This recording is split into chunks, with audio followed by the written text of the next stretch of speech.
Welcome to my UFC 267 Hangout stream. My name is James Lynch. Thank you so much for watching. If you guys haven't watched this before, basically, I'm going to be reacting to all the fights that are happening at UFC 267. I got the disclaimer up there on the top. There's going to be no UFC footage shown. I do get people asking me, are you going to show the fights? Are you going to show the fights? I can't show the fights, or I'm going to get kicked off YouTube. So this is just a full watch along. I'll be giving you as much detail as I can from the fights, and I'll be answering questions throughout the afternoon. I was going to say evening, but this is an afternoon card or morning card in the case of me here out on the West Coast.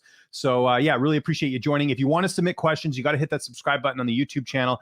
That's the way you're going to get a chance to get the questions answered. So that would be great. Also, make sure you hit that like button as well. That helps us out a lot too. Pretty good card so far. If you haven't seen any of the results, I'll go over some of them in the next little bit. But before we get into that, got to mention NSPN for bringing you this show every month. We do the live streams for them on their Facebook page and their YouTube channel as well. So if you're watching there, thank you so much for watching. Also brought to you by ExpressVPN. If you click on the link in the description, you get 3 months off a yearly package. ExpressVPN, the #1 rated VPN in the world. If you don't know what a VPN is, here's a quick rundown for you. If you're on the internet, your data is not protected. Why not get the best protection in the world right now by getting ExpressVPN? There's hackers out there. There's people stealing your information. You don't have to worry about any of that with ExpressVPN. So like I said, click the link there in the description. No alcohol for me today. I'm going to have a really bad energy drink instead. Just switching things up. I don't want to have any drinks during the afternoon. Figure I'll just keep it energy drink style. So whatever you're drinking this afternoon or this evening or wherever you are right now, cheers. Need a little boost here because it is somewhat the morning here as well. We got Joseph in the chat here. We'll start off right now. Amanda Hebus getting the win. Who should Hebus fight next? Good question. Let's look at the rankings and see what we got here. Again, if you're just joining us, the pay-per-view is just starting right now, and we don't have any fights actually taking place, but we'll be doing sort of a watch-along as this goes on. Let me just get my timestamps ready. Got to make sure I do that as well. Hold on one second. Sorry, just 1 second. I'll answer your question about the Hebus thing in 1 second here. Let me get everything organized here as well. You guys are having a great day so far. Again, if you're just joining me, got to submit or got to subscribe to the channel if you want to get your questions submitted. It's an easy way to get your questions answered here. So there we go. Just getting everything organized on my end. Should have been a little bit more prepared this time around, but that's all good. Okay, let's get to the first question, which was who should Rebus fight next? We're about 247 in here to the stream. Okay, so let's look at the rankings right now at strawweight, and we'll talk about the rest of the fights on the prelims as well. In terms of this, what has happened so far in the card. Where was Rebus ranked? She was ranked number 10. So she beats Janaroba, who is number 12. Probably deserves a step up here. Is Michelle Waterson got a dance partner? Actually, yeah, because they both fought Marina Rodriguez, right? Michelle Waterson have a fight booked. She does not. Let's do Michelle Waterson and Amanda Hebus. That seems to make a lot of sense to me. Good win there by Hebus, bouncing back from that knockout loss to Marina Rodriguez. So they have a common opponent there as well. I have a sneaky feeling that Hooker KOs Islam with the knee. How crazy would that be? I talked about this on the previous show. If you imagine if Islam pulls this off and gets the victory, that would be incredible. So yeah, I think it would be very interesting if that does end up happening here as well. As my pay-per-view stream is freezing right now. What's going on here, UFC? If you're in Canada like I am, you have to pay for this pay-per-view. We don't have ESPN Plus, so I actually had to purchase this one, but I'm doing it for the people here. There's some people who can't watch this, and I'm doing it for them, and I'm doing it for everyone else. So there we go. Happy Saturday to you as well. Cheers. Cheers to you. But yeah, back to the Hooker thing. I'm picking Islam to win, but Hooker has a puncher's chance. And if he does knock him out, I'm going to go nuts because, again, we've been hearing for a while, Islam's the next champ and all that. He hasn't fought anyone like Dan Hooker before, so we'll see how this one goes. Cheers to you as well. Rebus Dern 2 seems right. Rebus fought Dern right after pregnancy. That fight was pretty recent though, right? 2019 was that fight. Do we want to see that rematch right away? I don't know. I guess since they both lost to Rodriguez recently, I'd rather see her fight Waterson. There's enough fighters in the division that I don't think we need to see that rematch right now, if we're being honest. Khamzat almost missing weight kind of scared me. Yeah, I know it's interesting, and he's got a long layoff coming into this one as well. I still think Khamzat's going to win, but that's certainly giving pause as well. And Li Jingliang's a legit opponent, man. This guy knocked out Ponzinibbio in his last fight. Definitely something to keep in mind when you're looking at this fight coming up here. Who should Lerone fight next? Yeah, what a win that was. Still had some trouble with the takedowns in that one, but knocking out Makwan Amirkhani. Very surprised by that. You think of who Amirkhani's fought, Barbosa and so many other fighters that weren't able to finish him. For him to do that, very good. He's got to fight a top 15 opponent, I think, at this point. Lerone Murphy, right? Maybe Alex Caceres, who just won. That might make some sense. We'll see. Tommy, what's up? How are you doing? Is that guy Lerone, that Lerone beat, going to get cut? He keeps losing. Yes, I think that's 4 in a row, so he should get cut. The referee earlier was BS. Yes. Oh, my goodness. That, what was it, the Zaleski and Benoit Saint-Denis fight? Should have been stopped. I mean, that was a 10-7 round easily, and that fight should have been stopped a long time ago. Thank God Mark Goddard recognized that and took that referee off any further assignments. If you don't know what we're talking about, there's a really just non-call in that fight with Zaleski and Benoit Saint-Denis where the fight should have been stopped. It wasn't. They kept it going. Benoit Saint-Denis just took years off his life with that beating he took from Zaleski. And yeah, the referee was, I don't know what he was thinking. That was crazy, which I know everyone's talking about as well. Shame when the official sources are worse than the streams. Exactly. Well, I got the stream working now, but yeah, there we go. In all your years covering MMA, have you ever seen a referee like that did not stop the fight? Yeah, I was trying to think of one that's comparable. The Mike Davis and Thomas Gifford fight was one as well that went on a bit too long. But that's right up there. That's got to be the worst or one of the worst. In my opinion. Let me get a little bit closer here, everyone, so you can get that blurred effect in the background. I'm going to finish watching your video with Jordan, but did you ask him about the car theft? I did not. No, I kind of forgot. It was one of those interviews that I got kind of at the last minute, and I actually kind of forgot about the car theft thing, so I did not ask him about that. DC seems to be in the Rampage Jackson diet, enjoying retirement a bit too much. Hey, good for him. He's, if he wants to enjoy himself, let him enjoy himself. Again, everyone, this is my UFC 267 watch long. Appreciate you watching. Hit that like button, hit the subscribe button. If you want to submit questions, you got to subscribe to the channel. And again, there'll be no footage shown during this event because I'll get kicked off YouTube. Come on, people. It's pretty simple here. So right now we're just watching a montage of Glover Teixeira beating some dudes. So no fights have happened yet. Let's talk a bit about the prelims. And just a reminder to you all that I will be doing a recap of this entire card after this live stream. So keep that in mind as well that, that I will be doing that. So, gosh, this stupid stream. Sorry, guys. UFC Fight Pass, get it together. My stream keeps stopping and starting, and I have no idea why. All right, let's go over the prelims here real quick, and then we'll take some more questions. We've got, let's see, we've got Ulanbekov getting the split decision win over Nascimento. Nascimento actually looked a lot better than I thought he would in this fight. So it is Tagir getting the win, improving to 13-1. Andre Petrovsky getting the third round submission win over Hu. Again, I don't know why a 3-2 guy got an opportunity in the UFC. I know they're trying to focus on that Chinese market, but that was just dumb matchmaking, in my opinion. Petrovsky, he did look like he was going to gas again, but he got it done. I mean, we got to give this guy some credit. He's got 2 wins now in the UFC. Lerone Murphy, like I said, a little bit of early struggles with Amirkhani, but he comes out there and gets a flying knee. Just picture perfect finish there for him. Looked outstanding. Oli Shaychuk getting the first round finish over Gamzatov. I was very surprised by that. If you guys remember on the preview show, I said it was just felt like Mihail was very inconsistent in his career, and I did not expect this result in the fight. He goes out there and gets it done. Big win for him. He looked much more improved. We talked about the Zaleski fight. Absolute beatdown. Should have been I think, first or second round finish instead of a decision. Albert Duriev, I always pronounce that wrong. I don't know why. I just watched the fight too, and for whatever reason, I can't figure it out. Oh, we got, by the way, we got Ankalaev in Oezdemir. It looks like that's coming up first. Just a quick note on that. So Duriev getting the win over Kopylov, who, again, took a pretty bad beating in this one, but it is Duriev getting the win. Nice job for his debut. And Tuhugov getting the win over Ricardo Ramos. Much closer fight than I think we thought.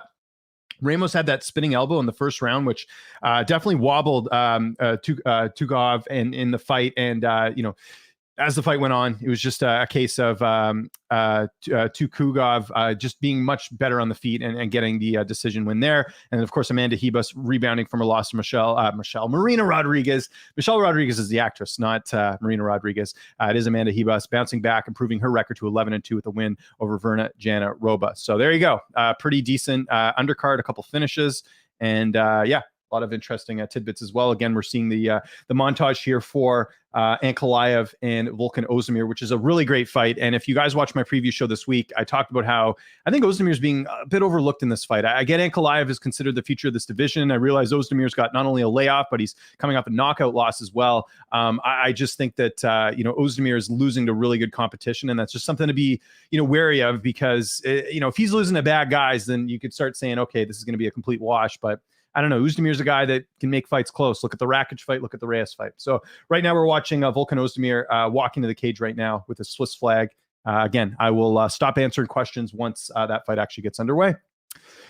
Let's see. This card is too early for me to get a drink. Exactly. That's why I am drinking an energy drink right now. By the way, what do you guys think of the new headphones? You can't really notice it. Remember I had that black, I used to have black headphones that used to go down my neck. It always looked really weird. So now I've got these ones that go over the ear, so you can't really see it. It looks more like one of those headsets the FBI wears. Dom Cruz might have wanted that ref when he fought Henry. That's true. How do you think Khamzat will do in a full training camp? I think he'll do better. I think the question is this COVID thing, the bad weight cut. I mean, he struggled on the scale. Those are two things I'm more concerned with than the full training camp. If Volkan wins, should he rematch Smith after?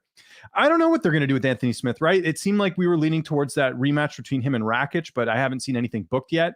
Maybe they go that route. Maybe Volkan fights Dominic Reyes again. I don't know. I think they're going to find some opponent for him if he does win, but this would be a massive win for him. But you look at him there, or you can't see unless you are watching the pay-per-view, but had a bit of trouble on the scale. I do wonder, what type of shape he's in for this fight. I did have a chance to interview him, but didn't seem like that was an issue. Excited to see Yuri's next opponent. Yeah, I'm pretty sure Yuri's going to be fighting the winner of the main event. Hello from Rhode Island. Hello to you as well. I've never been to Rhode Island, but I hear it's nice.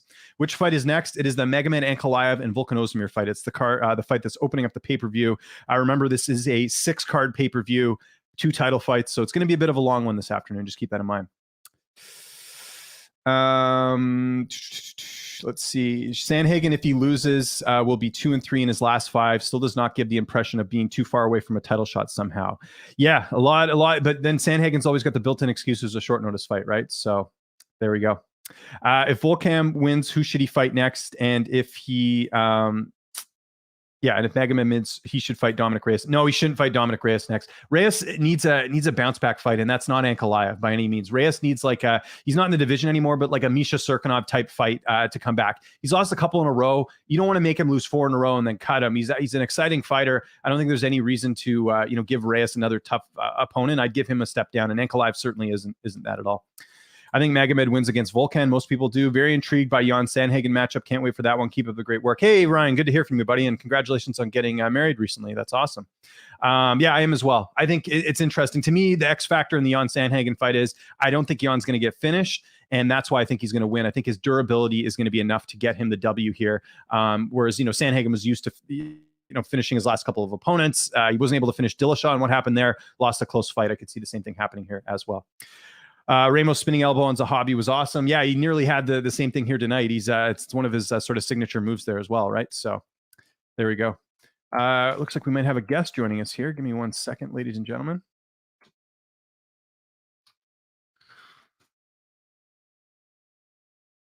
Let's see. What do we got? All right, let's keep the questions going, everyone. Again, Magomed Ankalaev is just making his walk to the cage right now, so we're still waiting for that fight to start. After that performance by Zubara, I don't see him being top 5, unfortunately. This is a good opportunity for him to, move up the ranks, make a, really nice impression here. I know Clint, my buddy from Die Hard MMA podcast, felt like we were going to see a finish in that fight. That does not end up happening. I think there was a good opportunity for him to do that. So, anyways, all right, we got this tail of the tape. Ankalaev 29, Volkan Oezdemir 32, 6'3" for Ankalaev, 6'2" for Oezdemir. 205 apiece and 75-inch reach for the pair of them as well. So pretty similar, just a little bit younger here for Ankalaev. And we're going to get the fight started right now here. So I will not be answering any questions for the next bit. We got Joe Martinez on the call here. I'll try and describe as much as I can, guys, the best I can, and we'll answer questions sort of after the fight. So that's how this is going to work. But the good news is, because I'm doing this, oh, here we go. Look what we got here. Ryan Galloway, what's up, buddy? How you doing? Good, man. How you doing, James? Doing very well. Been a long time since you had you on one of these, but I'm sure we're getting you at a better time. What time is it over there in Australia? Better time, yeah. It's 2:15 a.m. So I've just woken up. Missed all the prelims, but it's all good because we're here. Yeah, well, you got in for the pay-per-view, so that's all that matters here. So yeah, so we're just getting. I don't know how your stream's looking right now, but I'm seeing Volkan Oezdemir being introduced right now. What are you seeing? Yeah, they're introducing Magomed Ankalaev right now. Yeah, I'm watching on same ESPN here. Plus though, so it's probably the same, right? Is that what you're watching? No, because I know we don't have ESPN Plus in Canada, so we had to buy Neither the we. pay-per-view. Yeah, I'm so choosing VPN. It's a little bit crazy. Your video's frozen on my end, but I don't know. I don't know how it is for other people. Maybe we can get them to chime in, but I can hear you perfectly fine, so it's all good as long as the people can. Oh, looks like you got disconnected. Maybe I was onto something there. See if Ryan can get back here and join us again. We'll see what happens. Let's see. So yeah, Magomed Ankalaev being so now the fight's about to start right now. Again, light heavyweight contest. Magomed Ankalaev, Volkan Oezdemir. About to square off. Oezdemir looking to bounce back from that loss to Yuri Prohaska. And Ankalaev looking to continue his winning streak and continue his winning ways. So we're going to get into it right now. And if Ryan pops back in, I'll let you guys know. All right, fight is underway. Ankalaev in the black trunks, Oezdemir in the red trunks. It's weird to see Oezdemir with hair. He's always been bald since he's fought. So this is the type of hard-hitting analysis you're going to get here with my my breakdowns. Yeah, a bit of a feeling out process here right now. Not a single strike thrown so far. There we go. There's a 1-2 there by Ankalaev. Looks like they're just trying to get their timing down. Nice jab there by Ankalaev.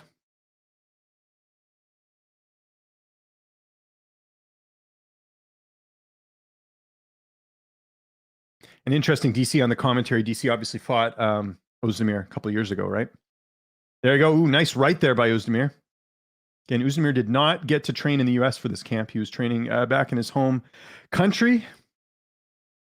He's still got some visa issues there, but hopes to go to Sanford MMA after this. Ooh, he hit Ankalaev pretty good there. He stunned him. Nice kick there by Oezdemir. Nice knee. Oh, and that didn't hit. He tried to knee Ankalaev, but he sort of fell over. Now they're up against the cage. Oezdemir landing some elbows. Ankalaev's got him pressed up against the cage right now. Let's see if he goes for the takedown. Oezdemir still landing those elbows. Really good job there from Oezdemir.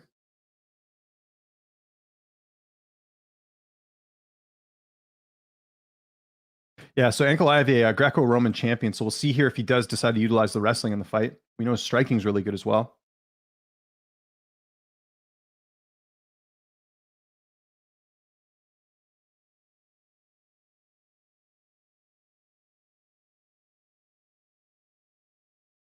Yeah, they're just against the cage right now. Ankalaev throwing a few knees. Nothing really significant right now. Ooh, nice left there by Ankalaev as they broke. They're now back at the center of the cage.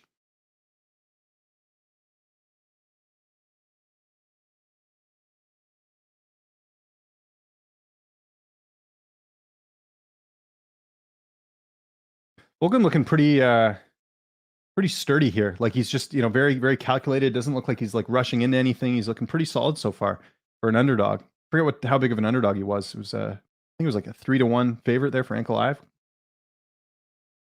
There, left swing and a miss there by Volkan. Nice kick there by Oezdemir. Nice right kick, I should say. Nice left kick counter there by Ankalaev. And left hand drops Oezdemir. Ankalaev going in for the kill. Another kick that's blocked. Seems like Oezdemir's got his composure there. It might have been a slip there, but he definitely touched him. But Oezdemir seems to be composed here and didn't look like he was rocked or anything like that. He is back on his feet. So was back on his feet, I should say, right away. So not too much damage there by Oezdemir.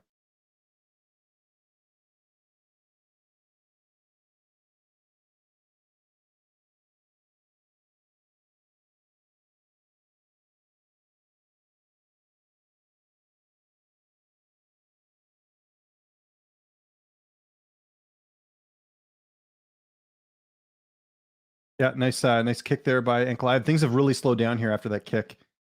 Now, right kick there for Oezdemir. Yeah, nice right lands there for Oezdemir, but doesn't phase Ankalaev that much. Ankalaev counters with the left.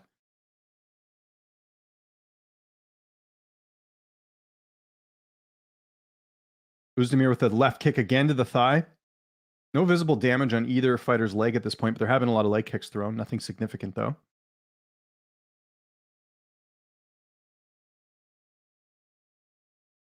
And a left there by Volkan Oezdemir.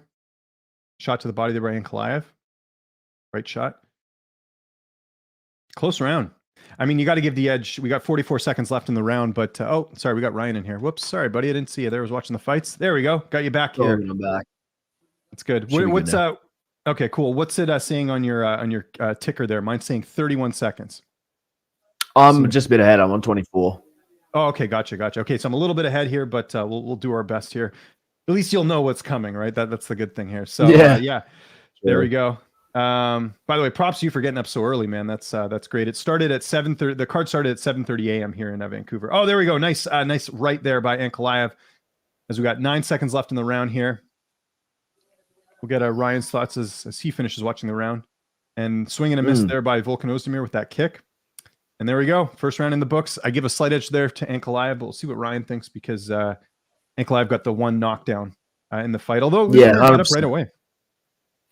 Yeah, that was Ankalaev's round, I thought. But I really thought that at the start, Oezdemir was doing a lot better than I expected because I thought this would be a bit of a wash, to be honest. I know Volkan's he's been in tough fights before, but like recently, I think he's on a bit of a skid, and I thought Ankalaev would get him on the way down. But hey, he come out there and he looked pretty good to start off with, got caught, is still composed, came back into it. So it's a pretty interesting fight now.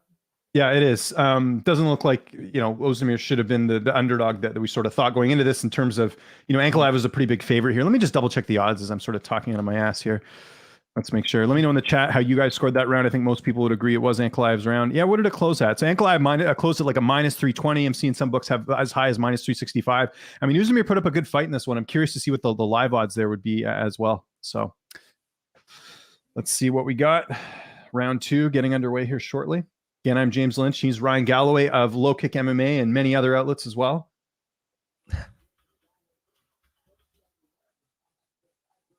All right, round 2 underway.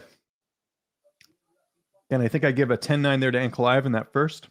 And if you're watching this, hit that like button, hit the subscribe button. You got to subscribe to submit questions. Volkan's very much in this fight, right? Like he wasn't, like he did get that one kick, but I don't think either fighter really sort of stood out in that round.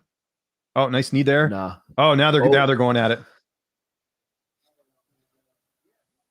Oh, that's a big left there by Ankalaev. That stunned Oezdemir a little bit.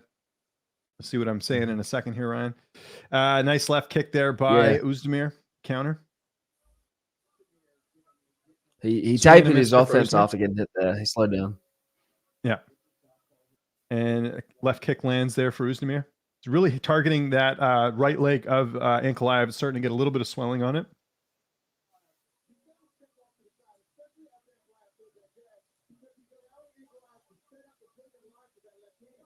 Another kick to the body. You're starting to see the swelling happen. We'll see how that leg is after this round if you can continue to hit it the way he is.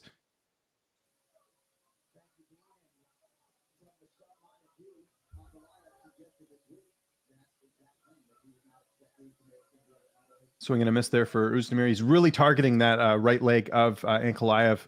Again, you're seeing a bit of red there. That's all he's doing. He's just sort of kicking, backing up. It seems to be working, though, because Ankalaev's not throwing anything, landing anything. Now he hits the inside of the knee. He's really targeting that leg right now. Good strategy here by Oezdemir. A kick to the body there by Ankalaev. Oh, hits Oezdemir with the left. But again, he's got some blood pouring out of his cheek. Oh, that's such a weird... It's like kind of out. You'll see what I mean. It looks a bit weird. I don't know what it is. It's like a cut under his cheek or something.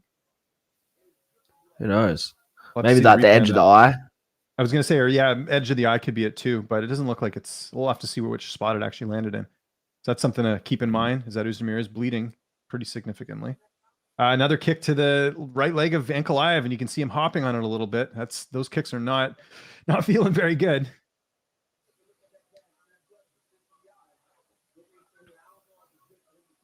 Yeah, another Ankalaev counters with his own kick. Ankalaev's got to pick it up in this round because this is all Oezdemir with the kick so far. Again, I talked about this in the previous show. Volkan has an ability to make fights very close. You look at the Reyes fight, you look at the Rakic fight. You don't want to be like this if you're Ankalaev. You want to take him out of there, and Volkan can be finished. Seen it time and time again. So take advantage of that power that he has. But right now, this is all Oezdemir, and he's doing a great job with those leg kicks, because what that's going to do is prevent Ankalaev from landing some of those heavier shots if he's not able to lean on that leg.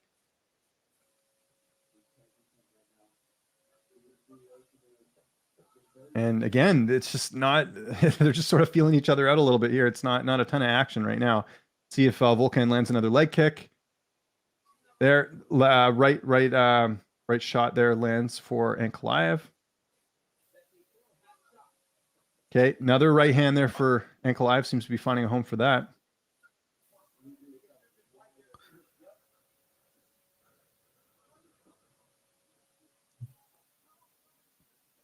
They're both headhunting a little bit, you know? Yeah. Oh, yeah, for sure. I mean, Volkan's got some knockout wins too, but I think, you know, when you're talking about power, it definitely, the edge goes to Ankalaev, I would think. Yeah, probably used for mix it up to the body, though. Oh, yeah. Here we go. Takedown. You got a takedown? Am I on the... Hold on. Okay, you're ahead of me now. Yeah, you're behind me now. Oh, weird. I refreshed when I had to join back. So. Okay, yeah, no worries. Okay, yeah. So, yeah, it was an attempted takedown, but now they're just against the cage. And some nice shots to the back of the legs of Oezdemir. If Oezdemir can keep this upright, he could probably continue to win the round. We got 50 seconds left. You're looking at the head and body strikes overall. Ankalaev 27 to the head, 11 to the body, 5. But you look at 14 leg kicks there for Oezdemir, just 3 for Ankalaev. So that's a bit of an advantage there as well. But this is a key moment right here in this round, because if Ankalaev's able to take him down, he could steal the round here. But I have Oezdemir winning just with the leg kicks. So we'll see sort of what he's able to do here. He's got Volkan pressed up against the cage. He's hitting those knees, I'm assuming in an attempt to try and take him to the ground here. But again, he's staying upright, does not get the takedown, tries to lift him, isn't able to do it. That's got to be debilitating for Ankalaev. They're not able to get the takedown. We got 14 seconds left in that round. Nice right hand, nice left. Oezdemir kind of putting his hands down, doing one of these. And another leg kick there for Oezdemir.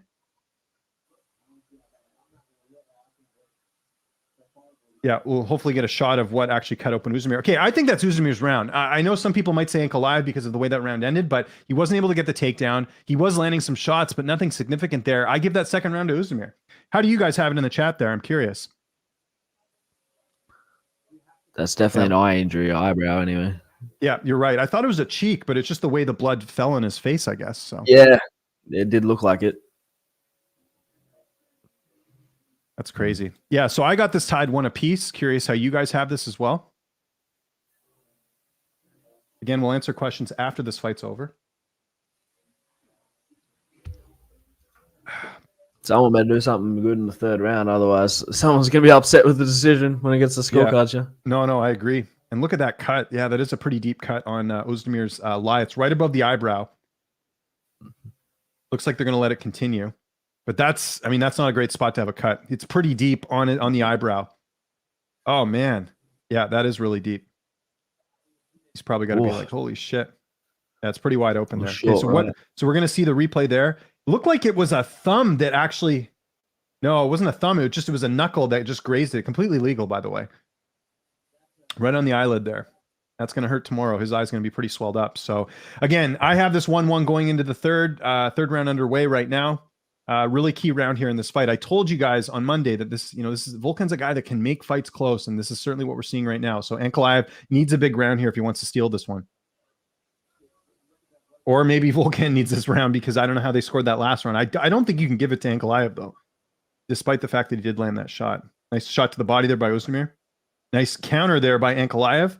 Nice, another nice left kick to the body for Ankalaev. He's really picking it up here. Oezdemir circling back.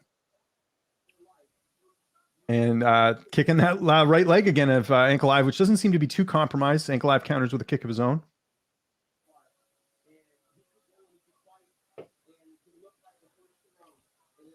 Cormier is saying that Ankalaev's down, Oezdemir's down 2-0. I don't know. I think that second round, I'll have to go back and watch that one again, but I'm pretty sure I had Oezdemir winning that round. You could score that one either way, I reckon, the second round.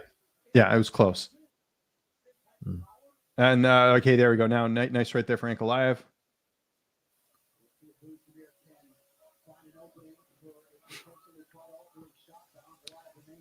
And what do we got? Yeah, not much happening right now. Oezdemir again going to that leg.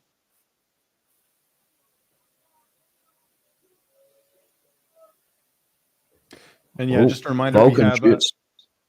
We'll have to see what I'm going to see there. Yeah, Volkan trying to shoot for the takedown, does not get it. Stuff that takedown. Ankalaev stuffs the takedown. Oh, nice shot there as well by Ankalaev. Left kick there by Ankalaev. This is all Ankalaev so far. Volkan has done literally nothing in this fight other than attempt to takedown. Hasn't had not much going on his end. And there, nice left, right, nice kick. Followed that up. This is all Ankalaev's round right now. He's starting to take over a little bit in this round. 2:45 left on my clock right now. So Volkan's got to pick it up if he wants to steal this one.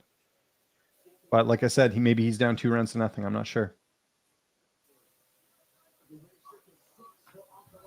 Just seems like when Volkan's trying to get on the inside, Ankalaev does a good job countering. So Volkan's stand-up wise hasn't been able to do much other than the leg kicks. That's it. It's the only thing he's been able to do. So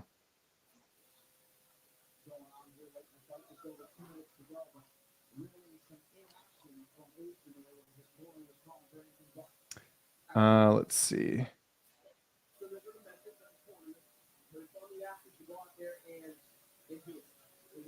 Again, people are like, talk. There's not much happening right now. These guys are sort of just doing one of these. Not much going on. 2 minutes left in the round. I wonder if Volkan's a bit hesitant because of his last fight. You know, like he got knocked out, so now maybe he's because if you see when he gets hit, he kind of backs up and resets every time. He doesn't just wait until the fire. You know. Yeah, he had a bit of a firefight there with Yuri, which is never a good idea with Yuri because that guy can knock you out at any moment, which he did in the case of Volkan. Oh, here we go. Little 1-2. Yeah, this is all Ankalaev. Volkan needs to pull something out of his hat here if he's going to win. Otherwise, it's going to be an Ankalaev decision. Which, out of curiosity, was that plus money? Did I miss out on that? I think maybe I was scared off because Volkan got knocked out in his last fight. But what do we got here as far as Ankalaev by decision? Just checking it out here. Ankalaev by decision was plus 250. Damn, why did I not think of that? Oh, well. What are you going to do? What are you going to do? So there we go. We got a minute left. And another kick there by Ankalaev. Nothing significant really this round, although Ankalaev has been the better, the more aggressor, or the more aggressive fighter, I should say. Again, Volkan swing and a miss. Yeah, and you look at significant strikes, 58 to 110 for Ankalaev, 30 for 86 for Oezdemir. That's a 53% to 35% comparison. So pretty nuts there.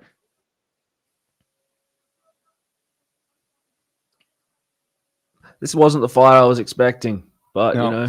That happens. And look, sometimes. Ankalaev's going to win this fight, but this was a good opportunity for him to kind of make that jump into sort of the contender spot. He's not really showing it. He's going to get the win here, but you need to see a little bit more from this fight if you want to do anything, because he's going to win a decision here. But this is a fight you should finish if we're being honest here. And I'm only speaking from the point of view of that. Ankalaev's the guy that they've been saying is the next, going to be the next champ. He's going to give Jan problems, all these things. That may be true, but he did not show it in this fight. So yeah, Ankalaev should get the nod here. Again, I mentioned the money there, plus 250 if you bet the decision. Hopefully someone did out there. I feel like I was thinking about it, and then I was like, nah, I better not, because Yuri got knocked out. But it should be, in my eyes, 29-28 for Ankalaev. Some people might say 30-27. Again, that second round pretty close. I just counted the leg kicks in that one. So that's sort of what it came down to me. How did you guys hit that one as well? We'll get some people in the chat here. Let me know what you guys think. Definitely 29-28 in my eyes. I think that Ankalaev's going to pull Dominic Reyes off that one. I don't think he's getting pushed up too much. See, I was just talking about this earlier. I don't think if you're the UFC, you don't give Reyes that fight, because I think Reyes needs like a bounce back. And I don't know if Ankalaev's the guy to do it against. Someone in this chat suggested a Volkan rematch. That, after how Volkan looked tonight, I'd be okay with that, honestly. Just something where he's not, because like Dominic Reyes has had the toughest schedule at light heavyweight other than pretty much anyone. You go from John Jones to Yuri to John Jones to Jan Błachowicz to Yuri Prochazka. I mean, that's as tough as it gets. People say Reyes sucks. He's got to go to Bellator. Well, look who he's fighting. You got to look at that stuff. So yeah, I think Reyes Jones very closely. So he definitely doesn't suck. Exactly. Yeah, but that's how people are. You lose a couple fights, all of a sudden you're bound for Bellator. Let's look at some questions here in the chat. Actually, we'll get to the questions here as soon as we're done getting the decision here. Just want to see what that is. The next fight's going to be taking place probably in the next 10 minutes, if I had to guess. It's going to be Hamza Chimaev and Jingliang. Is that like that for sure? Because I thought that was going to be the first fight, and they pulled this one out. No, not according to Tapology. Yeah, right.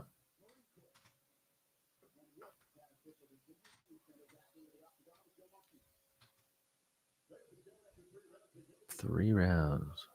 Yeah, it looks like he's going to do. Okay, here we go. Decision coming up right now. I'll read out the scorecards. It's 30-27, so Ankalaev. Nice.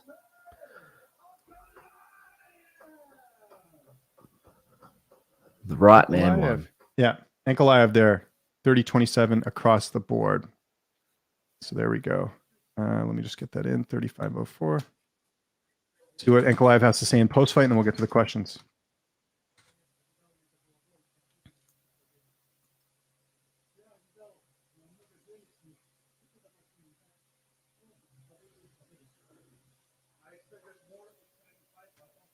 Seven-fight win streak. Nice. Yeah. I wonder why Sayat was there. I was like, Sayat's not his manager. He's a dominant fighter, I'm pretty sure. Would you like to see someone in the top 5? He's asking him.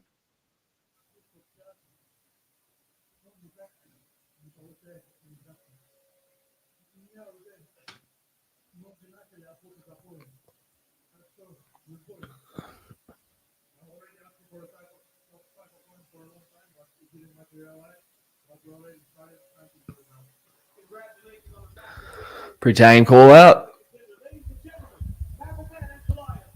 You didn't ask for anyone by name. No. What's up with that? Come on, take advantage of your mic time. Call out someone. There we go. John Jones. John Jones, exactly. Shoot your shot. Someone, anyone. So there you go. Here's the question: does Volkan get cut after that? How many losses is that now? That is 4 losses. Sorry, 5 losses in his last. What? My math's not very good. 7 fights. Yep. He's 2-2 in his last 4. They probably give him one more. I think it would be 3, and then he's out of there. But there we go. We've got Chimaev and Jingliang up next. I am so intrigued by this fight, Ryan. Super intrigued. How's Chimaev going to look? And look great on the scale. He's had a long layoff. He's coming off COVID. And Jingliang is a killer. I don't know if people remember him knocking out Ponzinibbio, him having a lot of other interesting fights. It'll be interesting there. Now, saying that, the Neil Magny fight's pretty fresh in my mind. I can't remember if you were doing the fight companion for that one, but that was one where, Magny sort of had his way with him. I think Chimaev's a level above that for sure. So could turn into a grapple fest here. But yeah, very interesting. One thing I made note of, I was looking at the at some of the betting stuff. Chimaev by knockout is actually plus money. So I was like, hey, maybe that happens. I know Lee's never been knocked out, but maybe that's a way to victory. Because otherwise, Chimaev inside the distance is like minus 200, which is not a lot of value there. So there we go. Let's see what we got as well as far as other stuff going on here in the chat. So we will get to the questions. Right now, if Volkov wins, should he rematch with Lewis? Lewis is fighting Chris Daukaus, so that's not going to happen. Should Makwan be cut by the UFC? Probably is. I think that's 4 in a row. Makwan Amirkhani. How did he lose? Oh yeah, sorry. Spoiler alert. He got knocked out by Lerone Murphy. Here's the thing. Amirkhani was looking good early on. He actually was getting some takedowns and looking pretty solid. And then out of nowhere, Murphy lands a flying knee and finishes him. Catch the highlight if you get the chance. Yeah, I'll check that out. January 4th round TKO, Jan by decision, Khamzat second round submission, and Hooker third round KO. Thoughts? Okay, so you're saying Jan 4th round knockout. I could see that. Jan by decision, I could see that. Khamzat by second round submission, possibly, and Hooker by third round KO. The Hooker fight, that's an interesting one because if Hooker lands once, but I think most likely it's going to be a Islam Makhachev decision. And then people I've seen on the other side, people saying Islam's going to knock him out in the first round like Chandler did. Islam does not have the same power that Michael Chandler does when it comes to knockout power and all that. So I don't think that's likely. Reyes versus Spanner. Craig, I'm fine with that as well. Glad that Hasbulla gets to be the first UFC event. He punched DC. I did see that. That's smart. Play up with the meme crowd, so to speak. You excited for football tomorrow? I'm a Seahawks fan. It's been very miserable without Russell Wilson. So no, I'm not excited for that. SBG is such an overrated gym. Connor made a mediocre gym famous. easy to say that when you're losing. I don't know. I'm not really sure. So Conor doesn't want to fight for the rest of the year. They should give Ferguson his retirement fight with Diaz. Well, it's not if Conor doesn't want to fight. Conor's injured. Last time I checked, he broke his ankle or leg or whatever. So I don't think Conor's going to come back this year. It'll be next year. And it doesn't sound like Ferguson's next for Diaz. Dana White kind of, threw that away. Dana White hinted at a fight on this card for Chimaev. Could it be, being for Diaz? Could it be Chimaev? I kind of showed my hand there. I don't know. I mean, we'll see what they decide to do there. But who's Nate Diaz going to fight? Because Dana hinted someone on this card being next for Diaz. I don't know who that could be. Is it Islam? Yeah, probably can't. Yeah, I don't know. We'll see what they decide to do. I have a strong feeling November 6th, Colby's can beat Usman, but Usman isn't going to get that lucky this time. Colby Masvidal. You never know. We'll see. It's an interesting fight. I'll be previewing that on Monday, by the way. Think if Dustin beats Oliveira, he's going to call it quits. Probably. I wouldn't blame him. 2-0 Russia. There you go. Mr. Lynch, I want to see my bunda for you. I don't know what that means. Hit my first 7 fights with a 7-fight parlay. $5 won me $65. Great job. A lot of favorites winning tonight. I think the only underdog on the card so far to win was Mihail Olishechuk getting the win over Khamzat, which, I think, Mihail's just such a weird guy, man. He either looks really good or he looks like crap, so I don't know. Great fight so card. What do we got here? Magomed is talented, but not enough aggression, it seems. Very fair point. Ankalaev versus Santos next. That's the type of fight that's probably going to happen. I agree. The Wolf versus Leech is next. That's right. Khamzat and Lee. There you go. Getting some questions here as well. Shows you how much more superior Yuri is. The thing with Yuri, though, as well, and you guys know this, I'm riding Yuri until someone beats him. I think he wins, against everyone, including the current champ. I think that Yuri does get hit a lot. That's one thing. Where is he gonna get away with that against a Jan Błachowicz, against some of the other guys in that division? I don't know. We'll have to see. I have Khamzat parlayed inside the distance. We'll see. I just think with what happened yesterday at the weigh-ins, it's a little, I don't know. I don't feel as confident in that pick, but I think he probably does end up winning. Ankalaev is so good, he should have finished Volkan and Krylov. Fair argument. Watch out for the leech, grabbing the fence or poking his opponent's eyes. We'll do. Hooker needs to land once and Islam is out like Martins did. True. That's what I mean. He's got a puncher's chance.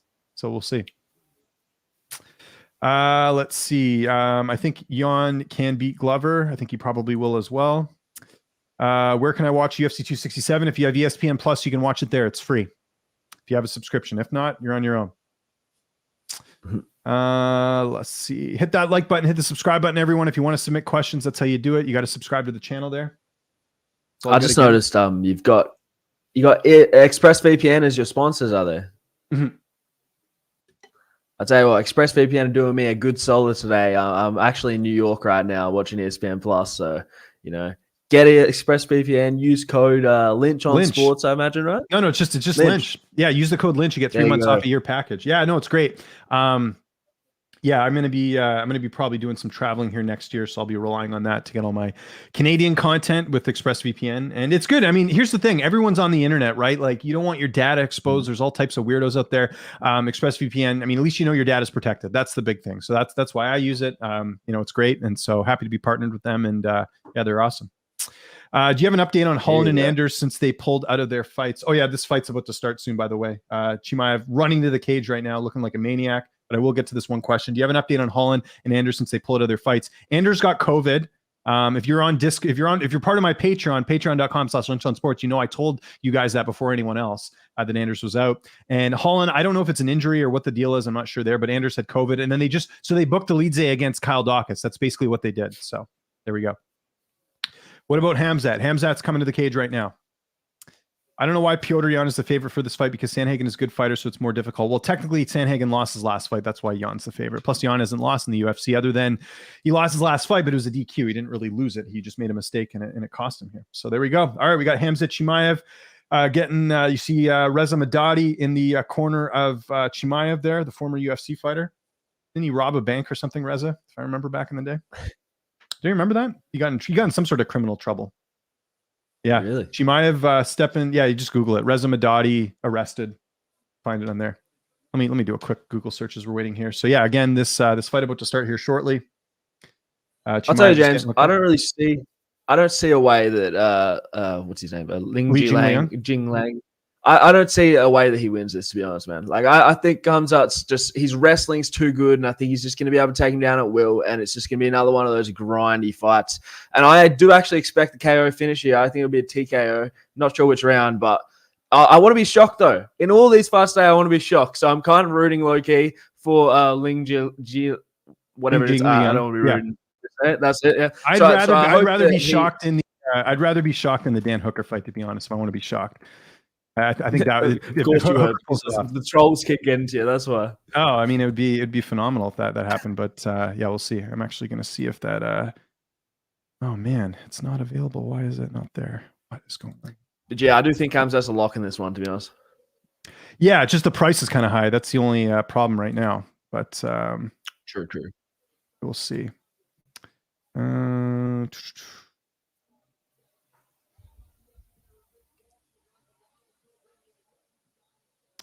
Yeah, Hamza Chimayov now -600 on the book I'm looking at right now. That's crazy. That's crazy. Especially after the weight issues on the scale. It's like, how do you put so much stock into him? Yeah.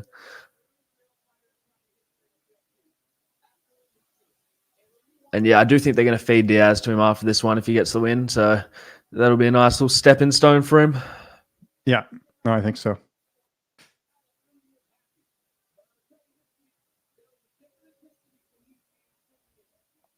So yeah, we're just waiting for them to get to the cage right now. Li Jingliang now getting looked at. He's going to make his way to the cage as well. The thing with Li Jingliang is he does have knockout power. And if Chimaev had a bad weight cut, maybe he's susceptible to the knockout. Again, remember, he's coming off a long layoff. He fought at middleweight in his last fight. He's fighting an actual welterweight, right? He beat Reese McKee at welterweight, but Reese McKee's a lightweight. So just keep that in mind. Again, Khamzat's probably going to win this fight. I'm just giving a little warning here to people out there. What do we got? What is up? Strikeout Beer Podcast. Good to hear from you. Welterweight is getting difficult now when Kamaru and Colby has returned after their last fight. Yeah, it is. It's very difficult. Sorry, I forgot to put a little timestamp in there. Man, I saw that clip on Twitter today of yesterday of Li Jingliang when he fought Jake Matthews and he was in that guillotine. He just put his fingers in his eyes, man. That was wild. I've never seen that before. I didn't see that either. Yeah, I didn't notice that until today too. So maybe he does something. Likes to play dirty. He gets it done. He still lost. By the way, but you know, not that this matters, but I see for whatever reason, I maybe this is just to help for the post fight, but I see that Li Jingliang's translator's in his corner, and I know that because I interviewed Li Jingliang. So I think that's a little bit interesting. All right, let's see what happens here. I'm really intrigued by this fight, man. I think this is one of the ones I'm probably more intrigued with than some of the title fights, if I'm being honest here, just to see how Khamzat looks. He's fighting a ranked welterweight. This is what we've been waiting for with Chimaev. All right, tail the tape right now. 33 for Li Jingliang, 27 for Chimaev, 6 feet tall to 6'2" for Chimaev. Chimaev's going to be a little bit taller, 71.5 inch reach and 75 inch reach for Chimaev. So Chimaev going to be a little bit taller and a little bit longer in terms of the reach as well. Now we're going to take it to Joe Martinez because Bruce Buffer's out.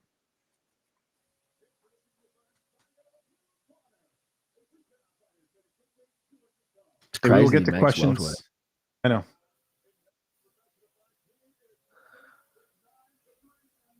Big boy. He looks super confident. He's already talking some smack. Chimaev's looking ready to go. Okay, we will get to the questions after this fight, and we want to sit and focus on this fight because this is awesome.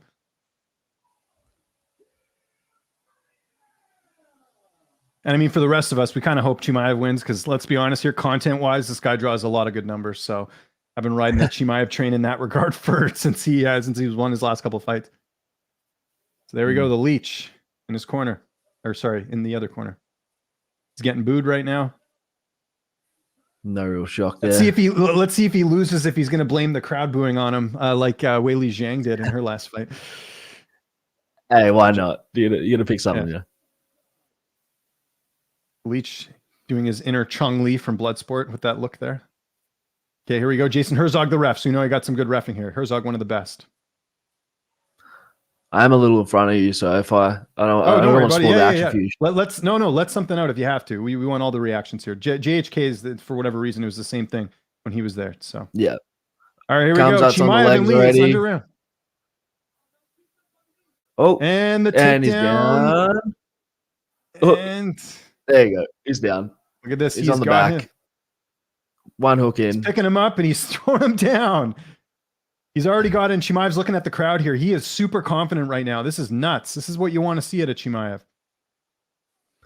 He's so good at like holding the positions he wants and dragging his opponent where they shouldn't be, and at welterweight, he's going to be that really much stronger too, because he's got guys that. And there's Hasbulla looking right at him in the crowd here. What a shot that is! Everyone's got their phones out. Look at this. Didn't realize that. Hasbulla's giving the corner advice.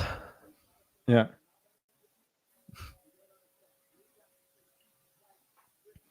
Looks like he's trying to trap his wrist so he can throw ground and pound the way Khabib does, grab that wrist around. Can't seem to get it though. Lee's defending quite well, but he's still in a bad position. Needs to try and get up. Yeah. No, Lee does not want to be here. But saying that, it's not like Chimaev's doing much, although he's landing a few shots here.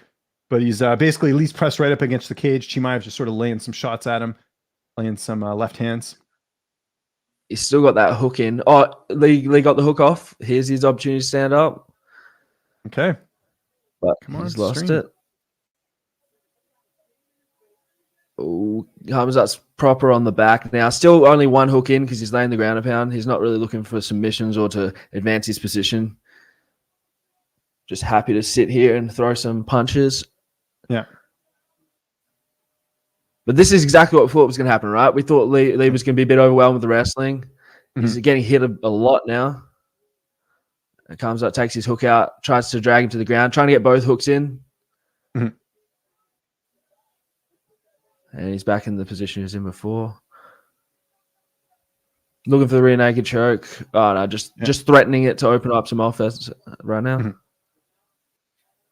Oh, yeah. Now he's trying to get the rear naked choke. Yep, he's on the back now, both hooks in, laying some ground and pound down. Lee's flattened out. Yeah. This looks like it'll be the end. It looks like a submission win here for Chimaev. No, knockout. It looks like he's... And so many people gave me crap for the TKO prop, saying he's going to get a submission, but it looks like it's going to be knockout here. They're going to stop this fight. Lee's still in it, though. Oh, not submission. You're right. He's going for the submission, yeah? Rear naked choke's locked in. Oh. He's defending pretty well, but he's defending pretty well. Oh, the leech is getting his rear naked choke sunk in right now by Chimaev. Oh, no, that's done. That's done. That's a wrap. That's a wrap.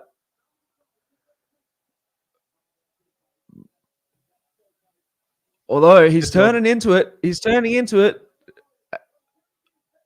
This is very... Oh, he got out. Oh, he swapped sides. That's got to be it. That's got to be it now. I think he's going to go to sleep. I think Lee's going to go to sleep. He went to sleep. Comes up by submission, round one. Wow. Pretty impressive. Wow. Holy crap. That was very impressive. Just choked out the number 11 guy right now. 51:56 is that timestamp. He's still asleep. That's crazy. Wow. That was amazing. Great performance there by Chimaev. He just was on him like a fly on honey, man, right out of the gate. It was crazy. He's talking to Dana White now. When was the last time? I was just trying to think. The last time is that the first time he's been submitted in his career? Oh, not since 2015. So first submission win for Hamza Chimayov, or sorry, first submission loss for Li Jingliang since 2015. So really big win there for Hamza Chimaev. What was the Chimaev by submission prop? Just out of curiosity, yeah, should have gone the inside the distance. I don't know why I didn't think that. It was minus 200 though. Not getting a ton of value there, but Chimaev wins by submission. Chimaev wins by submission was plus 260. Oh man, now I'm kicking myself. So there we go. Really big win there for Hamza Chimaev. I'm predicting this. His next fight's going to be Stephen Wonderboy Thompson. Okay. The reason I think that is Thompson's on his way out. He's older. He's a striker. It's a notable opponent, probably more notable than Gilbert Burns, if we're being honest here. Thompson's on his way out. That makes the most sense. And he's ranked very high here. Stephen Thompson ranked number, what is he here? Thompson's ranked number 5. Makes a lot of sense here. He just choked out the number 11 guy. Give him a big jump up. A lot of these other guys are booked up. Give him Thompson. I think that's the fight to make next. Let me know what you guys think in the chat. You don't think it's Diaz? You don't think they feed Diaz to him? Or maybe it's Nate Diaz and Diaz gets choked out. Yeah, I see that happening. That was so huge good, win there for I'm really impressed with that. Yeah, same here.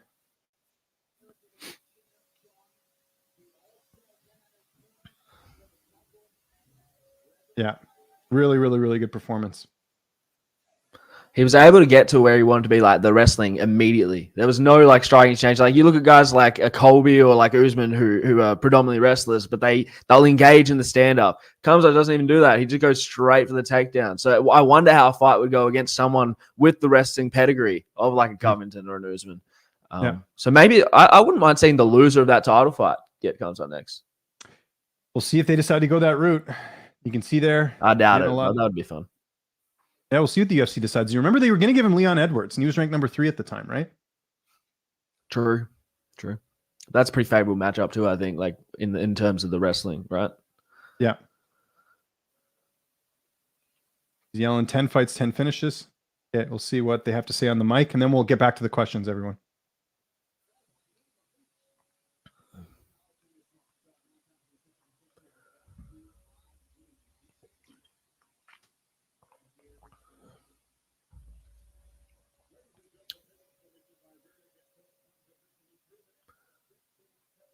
Just waiting for Joe Martinez for the decision.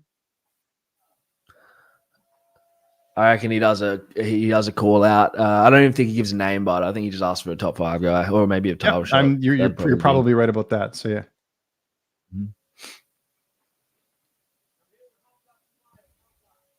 That's crazy. It's nuts. Okay, let's hear what he has to say. Here with Hamza Chimaev.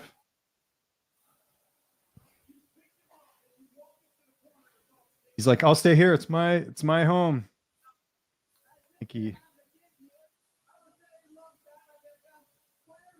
What did he say to Dana White? That's what DC's asking right now. He says, I'm the king here. I killed everybody. That's what he says.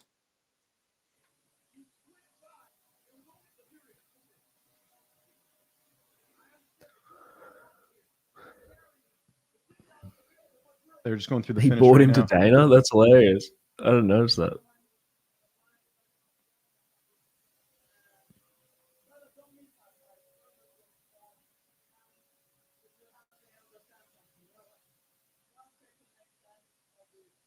Brother, don't miss my fights. That's what he's saying. He says 1 second next time.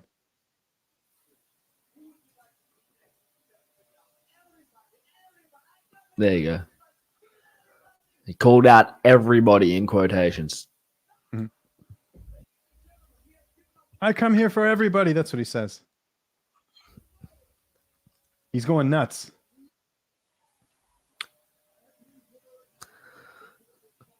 Wow. His coach is doing a little dance. Incredible performance there by Chimaev. Takes out Li Jingliang. First submission loss for Li Jingliang since 2015. That's a picture-perfect performance. I mean, Li didn't do anything because he couldn't. He literally was taken down from the opening bell up against the cage and just sort of going after him. So we'll see. I'm going to work on that post-fight interview with Khamzat. We'll see. I got in touch with his coach and was told he was doing limited media. Wasn't part of that. It's no big deal. But his coach also said he's a fan of my work. So that makes me think there's a small glimmer of hope for an interview. We'll see. So there we go. Got some people spamming the chat. I'll get that out of there right now. You think when I put the subscriber thing on that would get rid of that, but I guess not. Let's get to the questions here. Does Glover need to get a belt to get in the Hall of Fame? Probably, yes. Yeah. Because the Hall, otherwise you can't just let everyone in there, right? Mm-hmm. So let's see. First round sub. There we go. Yeah, Diaz won't fight him. Diaz might fight him. Listen, I've said this for a year, and I hope people are listening clearly. The Diaz brothers want to get out of their contracts as soon as possible so they can go box these YouTubers and make 2x, 3x, 4x as much money as they're making in the UFC. So it doesn't matter. You think Nate Diaz wanted to fight Leon Edwards? Of course not. He did it because it was an easy path to a title shot, and that means more money. But these guys are trying to run out their fights. So I think they would fight Chimaev. So there we go. That's all I'm saying.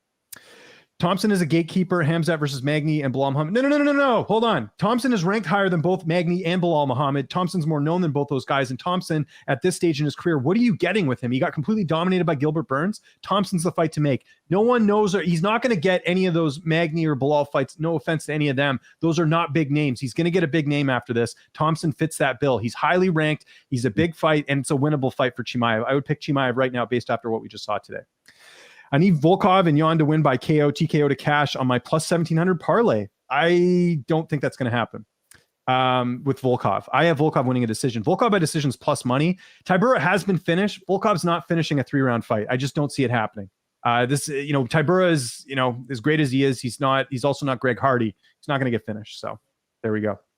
Chimaev versus Burns next. That could be another option, but again, Thompson, more notoriety. Here's the problem if you do Burns and Chimaev. What if Burns wins that fight? Then what do you do? Are you going to give him the rematch against Usman? They just fought this year. Burns is in this weird spot where they got to be careful about who he fights. Like, I honestly think Burns should fight like a Nate Diaz or someone just where it's like a fight that doesn't really have any impact on the division, because, people are like, I want to see him fight Luque. Well, they'll never fight their buddies. I want to see Burns fight, Edwards, for example, before Edwards was booked against Masvidal. But what happens then if he beats them? Like, you can't, Burns is not going to get Burns is at the point now where, after his last performance, he probably deserved a title shot, but the problem is he just lost to the champ. So he's in this weird spot where, kind of like Ioane and Jacek was, where you just can't give him a title shot. So I think Burns will not fight Chimaev, but there we go. Let's keep it going here. Khamzat for sure is getting a title shot after one more. I wouldn't say for sure. We'll see. I don't know if they go that route, just because of the optics of it. He just beat number 11. Does that mean he gets a title shot? I know it's Khamzat, but I don't know. Even Conor didn't get a title shot after beating Dennis Seaver. Well, actually, I guess technically he did, but you know what I'm saying? When he beat Poirier, for example, like that would be a comparable. Hitman Chimaev should fight Usman or Colby if he gets 2 wins from now. That I agree with. Wonderboy should retire. He's not, so that's why I think it makes sense. Khamzat, Burns, Wonderboy next. Wonderboy, I think. Błachowicz. Oh, sorry, go ahead. I think one thing that could happen here, and I hope it doesn't because it would be a bit ridiculous, but if Colby beats Usman, then they'll probably try and do a trilogy fight. They probably shouldn't because there's other good fights for Colby if he wins, but they could try and do the trilogy fight. And then if Edwards beats Masvidal, maybe they try and give Edwards Khamzat again, try and rebook that one. So maybe that's his quickest route to the title, Yeah. And by the way, people are wondering right now, they're just showing some stuff for UFC 268, so you're not missing anything right now. Chimaev versus Edwards. Edwards is fighting Masvidal. Not going to happen. Lynch, when you interview Chimaev, will you ask him about his Kill Everybody promo? I'll ask him a variety of things, including that, but we'll see if I even get the interview. It's a tough one to get. Adesanya versus Khamzat. Come on, stop being crazy here. Adesanya's fighting Whitaker.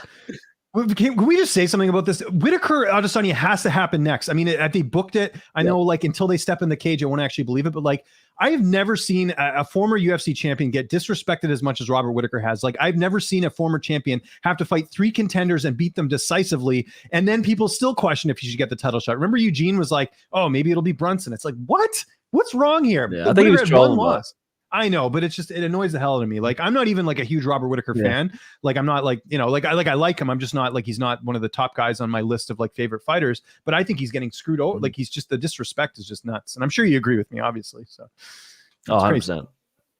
Remember when Sakai knocked out Tybura in Vancouver, punching him with one hand and holding back of his head with the other hand? Yes, but that was a one-off. We haven't seen him get knocked out before that as well. Lee versus Gerald next. Different weight class, not going to happen. I think Gerald has another fight book, doesn't he? Isn't he fighting? Let me see if Mershard has a fight booked.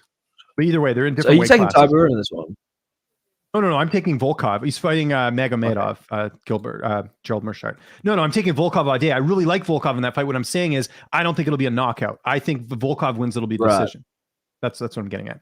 Usman versus Khamzat. We'll see. If Rose wins next week, got to put some respect in her name. 100% agree. Spoiler alert, I really like Rose in that rematch. I think they're making a mistake giving Zhang the rematch right away, because what happens if she loses? She's going to be stuck with Ioane and Jacek, where you've lost twice to the champ already. They should have waited. Zhang should have got, the Ioane and Jacek rematch or something to, get some variety in there, because if she loses, then I think you have to force her to 125, honestly, because who's she going to fight? It just doesn't make much sense. So. Well, even if Burns beat Khamzat, they still wouldn't give him a title shot. I doubt they do. But the problem is then you kill the idea of Khamzat as a new contender there. That's what I'm getting at. It doesn't make sense to put Burns there with the risk here. I doubt Wonderboy beats Khamzat. That's what I'm getting at. I think it's a much safer bet doing the Wonderboy fight. Bigger name, older fighter, on the decline, exciting fight because it would be stand up. And Wonderboy we saw against Burns struggled with the takedown. So I think it makes a lot of sense there. Khamzat Adesanya at middleweight next year. What do you think? I think that's not going to happen. Again, there's too many contenders at middleweight right now. You've got this Brunson and Cannonier fight coming up. Why can't we just let Adesanya fight guys in his division? Everyone's in a rush to see him get all these super fights. I'm not of that as well. Izzy will destroy Whitaker. We'll see. Whitaker's look great. Got to put some respect on Whitaker's name after those last couple things there. Khamzat destroys China's best. Shame. Why? This is not a surprise here. He's a -600 favorite going into the fight. This isn't rocket science here, people. The only good win Whitaker had was Cannonier. Gastelum and Till are both blown up tier middleweights. It's easy to say that now. At the time, they were ranked really well. That's like saying Adesanya beating, Adesanya only got a split decision against Vettori early in his career. You know what I mean? Like, you can't look at it like that. Izzy beats Whitaker by decision in the trilogy, probably. What happened to those Zhang fans who said Rose was mentally weak? They all went into hiding. You think Khamzat gets a title shot after Wonderboy? Yes. Adesanya hasn't fought Blunt Brunson yet because Brunson hasn't earned his shot. He gets past Cannonier, then he'll get a shot. So there we go. I think we're caught up to date on questions. Again, hit that like button, hit the subscribe button. Everyone really appreciate it. What else do I got going on here? So yeah, this is a great win there for Hamza Chimaev, as we've been talking about here. I think the Wonderboy fight makes sense. I'll talk more about that on the post-fight show, which will be taking place after this card. Hope everyone's having a good day, night, evening, or in the case of Ryan, 2 a.m. So there you go. It's all good. Yep. Let me ask you this question. So you were saying that with the ExpressVPN thing that you're using a US sort of location to get ESPN Plus. Did you have trouble signing up, or is ESPN Plus available in Australia? Yeah. It's not available, but there's a website you can use. Let me tell you what it's called. One sec. It's called you US have to go into Unlocked. Oh, okay, gotcha. So it makes you so it gives you an address, I guess, because I would think if you're signing up, it gives you an address. Yeah, it gives you an address and it gives you a US credit card, and you just link it up and sign up to ESPN. So yeah, it's not illegal. I'm allowed to say that. I'm allowed to disclose this. Yeah, for sure. Yeah, no, that makes sense. I should look into that because it sucks. There's a lot of stuff in Canada where we're kind of limited. Like paying for this pay-per-view, but what are you gonna do? Exactly. What else do we got as far as questions? Adesanya, okay, Wonderboy won't fight. He fights twice a decade. He will beat Khamzat. He will beat Khamzat by inactivity. No, the reason Wonderboy hasn't fought a lot is because he gets injured. As far as I know, he's healthy, so I could see that being an option. Usman KO's Colby. We'll talk about that next week. What happened to John Jones? He's gone. That's why Jan Blachowicz is taking over. John, I mean, what's happened to John Jones? Have you been living under a rock here? John, I don't even think should be fighting right now. He's got a lot of issues going on. I have this fight going the distance. So do I, Max. So do I. I think this Volkov Tybura fight goes the distance with Volkan. I don't. 30-27. Okay, well, there we go. That's why we got Ryan on here to disagree. I think Volkov finished it. The reason I say put some respect on Rose's name is because she's ranked behind Nunes and Shevchenko. Rose KO in the 2 rivalry over. I just think in general, fans, I talked about this, I think when we were breaking this fight down a few weeks ago on the Fantasy Fanatics podcast, people don't like Rose for 2 reasons. Number one, the whole McGregor Dolly thing where they're like, oh, Rose calls herself Thug Rose, and then she needed to take time away from the cage. It's like, Rose is also a professional fighter. She probably know a little bit more about, not wanting to fight than someone who's sitting at home. And 2 is the whole comments towards Zhang, the red than dead, whatever. Again, this is not a political show, but, people didn't like her because of that. But people aren't looking at how good of a fighter she is. No one's beat Joanna and Jacek the way she has. She finished her in the first round. Say Joanna had an off night, whatever. She proved that in the rematch. Then Andrade, right? Lost to Andrade. Everyone's like, oh, Andrade is the best. And then the rematch happens. Andrade hits her with the kitchen sink late in the fight. Rose survives that, still gets the win. That's why Rose is the best strawweight in the world, in my opinion. As we've got Marcin Tybura coming to the cage right now. Just letting you guys know. So be keeping an eye on that. Let's get some more questions here, everyone. Again, hit that like button, hit the subscribe button. You got to subscribe to submit questions. So do that, and you'll be golden here, everyone. As Tybura's walking to the cage, Bilal Muhammad looks like Ariel Helwani. I don't think he does at all. Johns would smoke Błachowicz. No, he wouldn't. I think it would be an even fight. I agree with you. Just thought a win over Burns guarantees a title shot, and maybe not Wonderboy since he lost his last fight. I just think the UFC is not going to risk doing the Burns fight because Burns is very good. I'm not saying Burns would win. I would probably pick, well, I don't know. That's a 50-50 fight. But the thing with Burns is like he's pretty good everywhere. He's not going to get taken down the way Khamzat did. Like it's like he did to Lee. So that's why I think. Why would you give him a guy who's not as well-known in Burns when you've got a guy in Wonderboy who's more well-known? It's more of a safer bet to have Chimaev fight Wonderboy. That's what I'm getting at. Have you heard of Ryan Garcia? Yes, he's a boxer. He's he's one of the young up-and-comers in the boxing world. Good YouTube audience, so to speak. Volkan Tybura will probably be the most boring fight in the main card. I will agree with that. ESPN Plus is great for only $5 a month. We don't have it here in Canada. That's the problem. So that's why you got to do the Ryan trick, as we mentioned there. I'll call it the Ryan trick. That's it. Volkov will knock out Marcin. We'll see. We got a couple people now saying that Volkan's going to knock him out. I don't know. I'm hoping that because I got Volkov by decision at plus 200. I think it's worth the bet. So where do you rank Volkov striking then? If you don't think he has power, like enough power to get a finish in this fight, do you think he's like? Because I think he's the best striker heavyweight outside of Gane. I thought before Gane joined the UFC, he was the best heavyweight striker. Who do you think's better? Well, okay, as far as strikers go, I mean, you've got Nagano, you've got Lewis, you've got Gane. I'm talking about technical striking, but like technical striking? He's up there, but how many? Okay, but let's have a quick sample size here, shall we? And I don't mind this, by the way. I like getting into it. Okay, so he knocked out Overeem. Okay, I'll give him that. That was a second round finish. Knocked out Harris. Okay, fair enough. Two guys though have been knocked out a lot. Went the distance with Hardy. That's one where it's like, okay, you probably should have finished that fight. That's true. That's true. Knocked out by Lewis. But he dominated. He was on his way to winning a decision against Lewis. I was at that fight. 1 second left, would have won that fight. Knocks over Doom, knocks out Struve, knocks out went the distance with Nelson, went the distance with Johnson. Like the thing is, I guess I just like to see more knockouts against higher level competition because the guys he's knocking out are guys that have been knocked out plenty of times, like Struve, for Doom. Harris has been knocked out how many times? Overeem been knocked out how many times? Like guys that normally don't get knockouts, like Curtis Blades finish Overeem. Like, you know what I'm saying? Like that's what I'm going off. He might be able to do it, but I don't know. I think decision's more likely. We'll see. Because Tybura, last 5 fights, I mean, Tybura's only had, I think, the one knockout loss to Sakai, like recently anyways. Maybe he's been knocked out before that. Let's see. Oh yeah, he was knocked out by Shamil and he was knocked out by Derek Lewis. Well, Derek Lewis knocks out everyone. Let's be fair. We'll see. Okay. I'll eat my crow on this one, but if it happens, but we'll see. Come on. Come on, Tybura, hold up. I was so disappointed when I interviewed Volkov and found out that he has no interest in hockey. I figured being a Russian, that's got to be like in your blood. Asked him that on media day. It looked like I asked him to donate a kidney or something. He had no interest in talking about that. Are you a fan of Helwani? No, I'm not. Like of that angle, if that's what you're getting at. All right, tail of the tape here. We've got Alexander Volkov, 33. Marcin Tybura, 35. I think people forget that Tybura's older. 6'7" for Volkov, 6'3" for Tybura, 80-inch reach to 78. So the reach, not that much of a difference, but the height is a big difference. But that's typical for Volkov. And we're going to send it to Joe Martinez in the cage right now.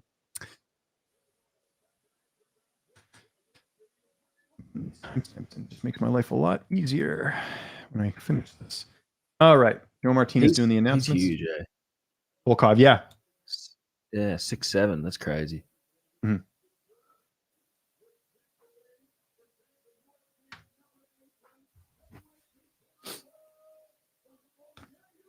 Volkov is one of my most confident plays on this card. But we'll see. Tybura's got a nice winning streak. My issue is that just the competition he's fought has not been great. Yeah. Definitely looks in better shape though. Like he's actually got like abs sort of popping through his stomach. We haven't seen that like ever. See the Polish fans in the crowd.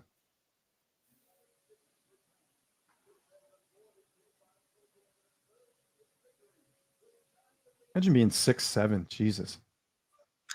I know. Your life would be so difficult, like just walking through doors and stuff, you know. Like.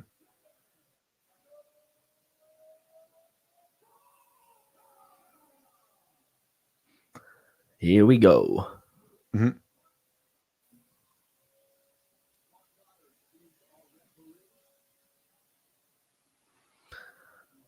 I wonder if Tybura tries to wrestle in this like a bunch, you know, because he does wrestle like he did against Hardy, right? That's how he got the finish. Oh. All right, fight's underway. Volkov in the black, Tybura in the red. Lands across.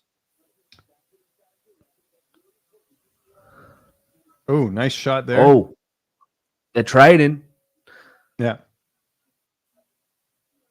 And then again, Volkov's tough to finish. Ooh, nice left hand there by Tybura.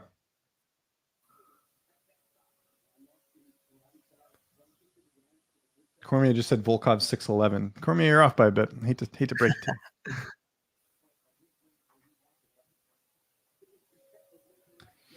you. 2, I'm not wearing the costume today for 4 hours, dude. That thing's hot. That's why I wore it on Thursday. If you're asking why I'm not wearing my Bret Hart outfit. Yeah, nice kick there by Tybura. Nice counter there by Volkov. Again, these guys are throwing leather. Maybe we will see a fight inside the distance, but I don't know. I have my reservations. We'll see. This has gone very differently to how I expected it. Tybura's being really aggressive. Crowding him a lot. Yeah.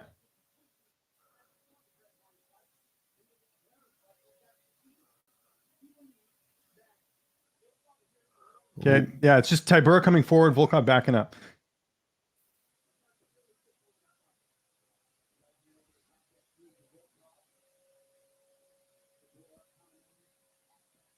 There, nice overhand right there by Volkov. Nice counter left there by Tybura.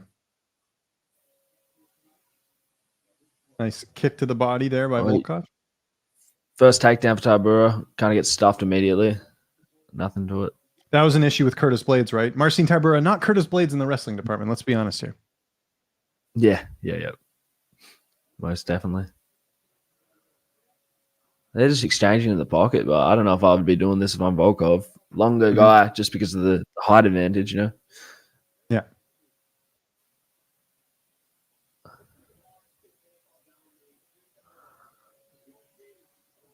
Good luck getting on those legs. Trying to get another takedown here. This is what I'm talking about. Like maybe Tybura's just going to try and keep taking him down, and then it'll just stall the fight and see what happens. Yeah.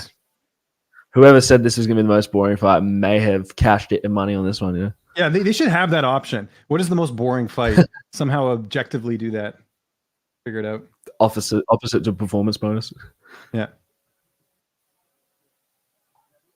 What's up, Facebook? I see in the chat there. We're 2 minutes, 23 seconds left in this first round between Alexander Volkov and Marcin Tybura.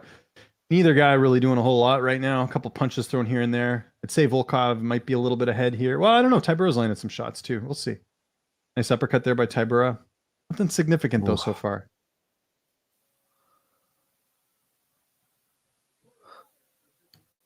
Nice right there by Volkov. Again, Tybura trying to do the dirty boxing thing in the inside.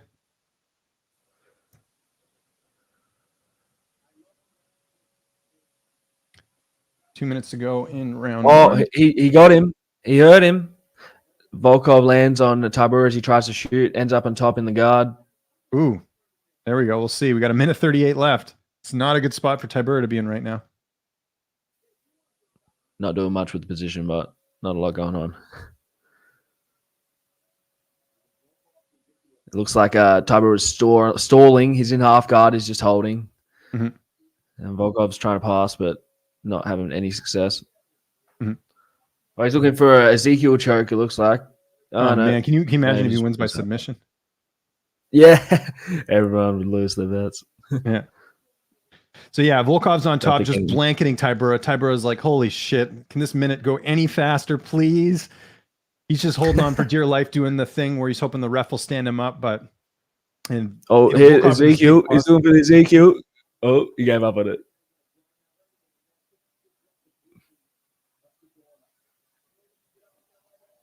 .44 seconds left in the round. Oh, nice elbow. Yeah. Yeah, basically Volkov's on top. He's just towering over the dude. Tybura's just holding on to him, not really doing much. It's going to be a 10-9 for Volkov. No questions asked. Yep. Unless he can pull something off in the last 10 seconds. Oh. Now this is going to the second round. All right, there we go. Second round. Whoever mentioned this might be the most boring fight on the card may be right about that. So, and who would have guessed? Heavyweights? Who would have guessed?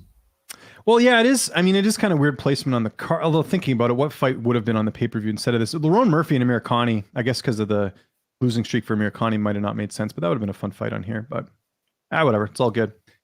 The heavyweights are always exciting because it's like you either get a knockout or you get a decision usually, right? Like it's never like... Yeah, it's either an awesome knockout or it's a boring fight, you know?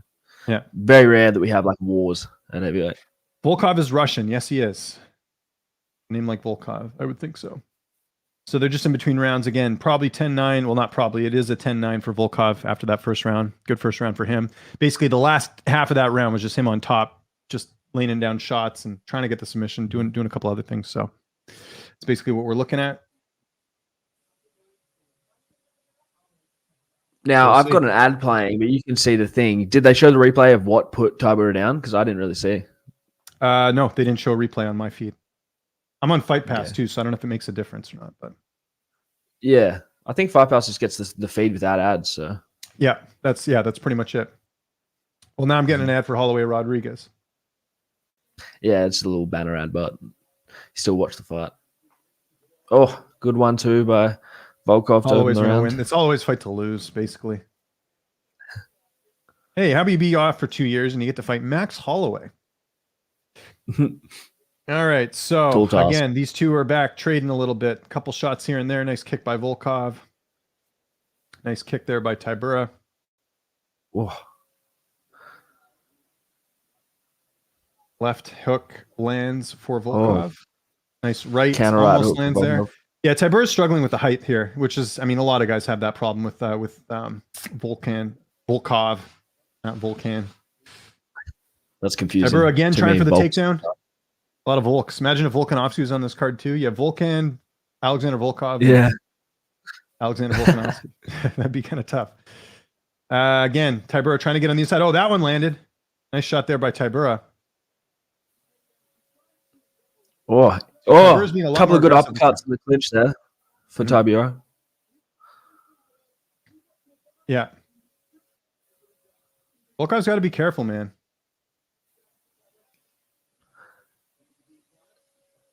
He's not managing distance so well.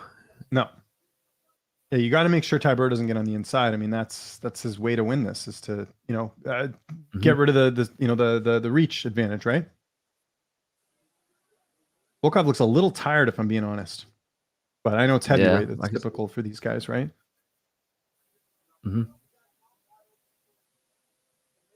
Oh, nice left there by right, I should say, by Volkan. Volkov, not Volkan.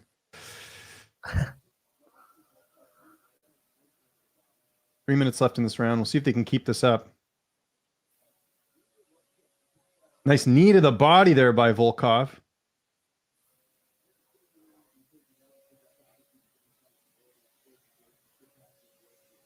Oh. Tybura is still trying to get that takedown. Why are you going for the takedown, dude? Come on. Let's give it up. I just don't see how he gets underneath to get on the legs with the height. Well, he's on a single here. Oh. Does he get it? Oh, nice knee there. Yeah, that was. So he's only getting the single because Volkov threw that knee. Oh! He caught Volkov. Couple of crosses there. Oh, nice uppercut there by Volkov. Ooh, that left hurt, or the right hurt Volkov. Volkov with 8 of 8 stuffed takedowns. It's pretty good. 2 minutes left in the round. Nice knee there by Volkov. These guys are looking pretty tired. Yeah.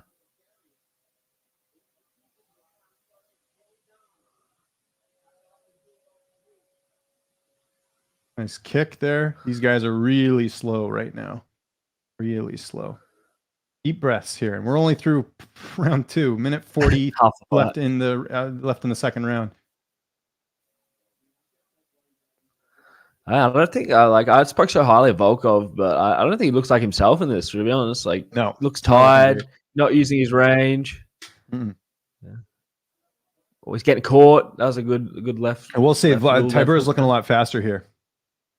Yep. Oh, nice left there by Tybura. Volkov's got to be careful here. He might lose this round. Tybura's landing a lot more. And even though he hasn't got those takedowns, he's been advancing the fight. Actually being the aggressor. Yeah, exactly. Yeah. Ooh. Oh, left misses there for Tybura.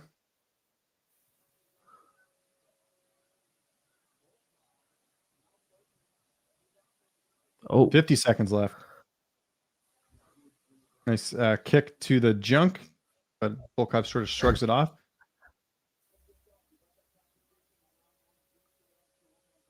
As they're noting on the broadcast, Volkov slowing down big time. Tybura coming forward. Nice side kick there by Volkov. Another takedown again. I'm curious to see what the strike stats are in this one. Oh, here we go. Significant strikes, 22 apiece. Okay, so pretty even here. And Tybura trying to go for the Tybura's round. Yeah. I think Tybura might have taken that one. It's razor close, though. But if it goes the distance, I mean, they might lean towards Volkov, just depending on how this last round goes. But we'll see. That was your bet, eh? You betted that it was decision, Volkov decision? I bet Volkov decision. So we'll see. Just hope he doesn't lose by decision. Can you imagine that if Tybura ends up winning like a boring decision? That'd be crazy. Be like, damn it. I wonder what's going on, but I don't know. Maybe it's because there's a weird time difference for them and stuff. Maybe it's something like that that's maybe causing some issues. Who knows? Because both of them look tired, man. Super If you look tired. at Volkov's fights traditionally, he doesn't really get that tired. But you know, it's weird. Volkov not taking the seat, although I guess he's leaning against the cage.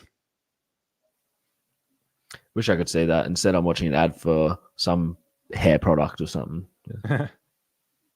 I'm seeing the corners in between rounds. ESPN's got to pay the bills. Yeah, I get it.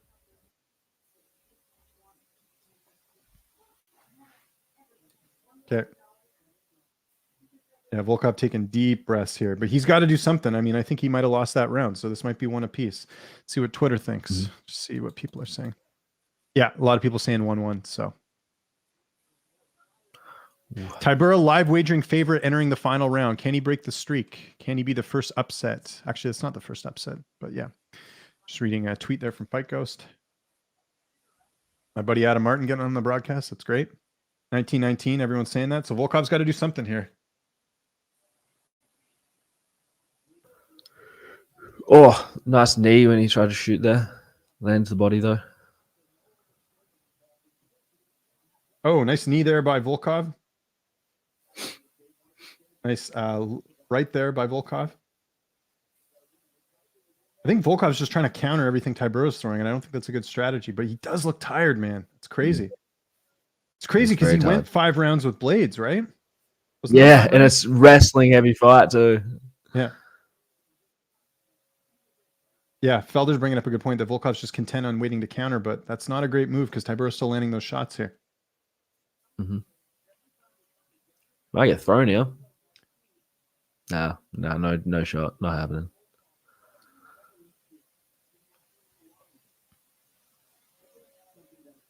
Oh, he caught a Tybura with a nice right hook there. Okay, we'll see. We're going to see this in a second here. Yeah, that was good. Volkov's got to do more of that. He does more of that, he's going to win this round. Yeah. Going to the kicks again, they were working. Like when he opened the round, he threw a couple of calf kicks and they both landed. Like, why not just score up points with that? Oh, nice left there by Volkov. Shot to the body by Volkov. Volkov being a little bit more active now. Now Tybura counters with the left. There's a and knee again, going for the takedown. Oh. Dude, like he's got to be 10 for something? 10 for 0 for 10. Yeah, 0 for 10. Yeah. Another nice shot there by Volkov. 3 minutes left. So far, Volkov's looking like he's gotten more strikes on, but we'll see. Tybura's really slowed down though this round. He's over 13 of 13 by the way. For takedowns, stuff takedowns. It's crazy. Yeah.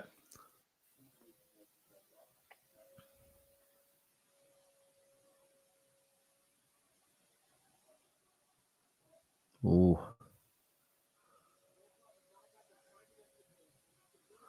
What's on the back of his neck? Did he get hit on the back of the neck or something? There's like a big welt on the back of it. You see that? Yeah, I see that too. It's probably like hematoma or something. Oh, nice left there by Tybura. That landed. Stunned Volkov a little bit. It's got to be like a record for most stuffed takedowns. In a heavyweight fight, maybe, yeah. Yeah. Volkov should try and get him to the ground. He should, if he gets Tybura to the ground, he's got this fight won. And he's trying to do it now. Yeah. All he has to do is get him to the ground and hold him there, and he's won this fight. That's it. If you're Volkov, I'd do that. I'd keep this, got him against the cage. Tybura's doing a good job grabbing the hand to prevent that, but... Oh. He's putting combinations together now, though. Volkov's putting the pressure on him.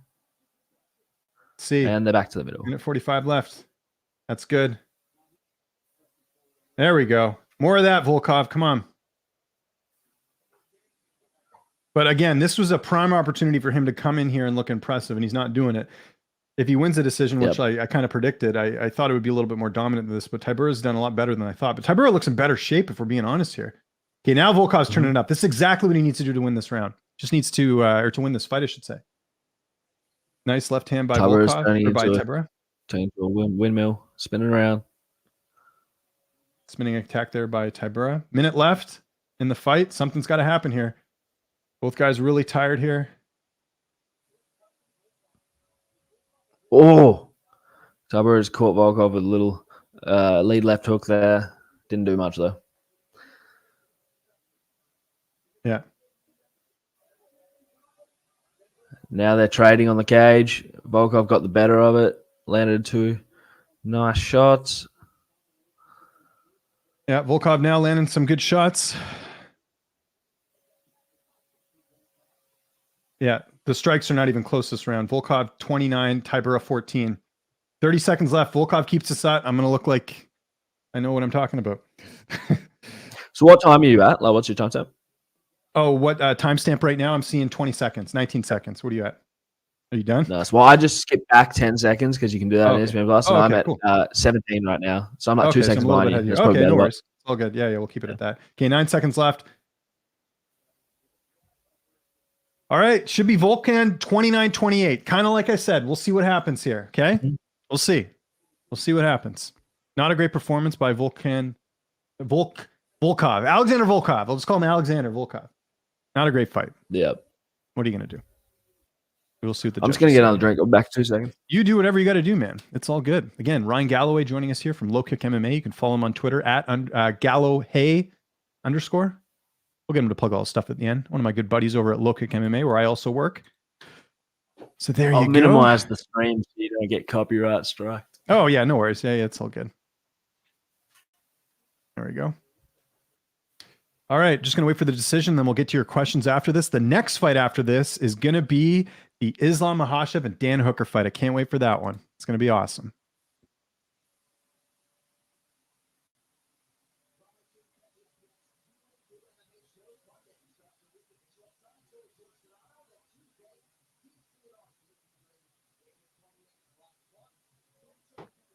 Decision. Volkov decision. We'll see. Get that plus 200 money.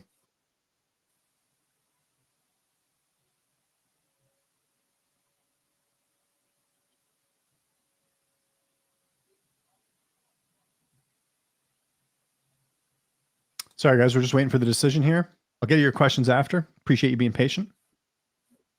Volkov Rosenstrike next. Yeah, I mean, although Rosenstrike's coming off a loss, what would you do next here? I'll ask you guys in the chat what would be next from who hasn't he fought in the weight class? That's the big question. Maybe he gets the winner of Dawkins and Lewis. That would make sense. Although Lewis, I think, is ranked higher. Here we go. Decision time. 30-27, 29-28. Yeah, it's going to be Volkov then. Let this breathe for a bit. See if he gives a good post-fight interview. Now, did you have that on a single leg, or did you have it on a parlay? Single, yeah. Yeah, it was plus 200, so I just played it straight up. Nice. All right, guys, we got Islam and Hooker coming up. Excited for that one. Let's just wait to hear what Volkov has to say.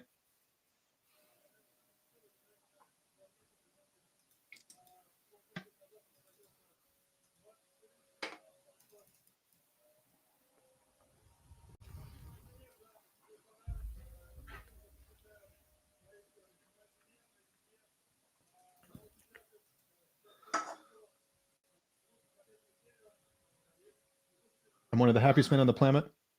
He had a newborn son a few days ago. Congratulations. Good job. You had sex. No, I'm kidding. I shouldn't talk. I got 2 kids, so. Yeah, you just had one recently. Congrats on that, James. Thank you. Yeah. Thank you. Showing the replays of Volkov doing his thing. He kind of just fell over. He didn't even get caught there.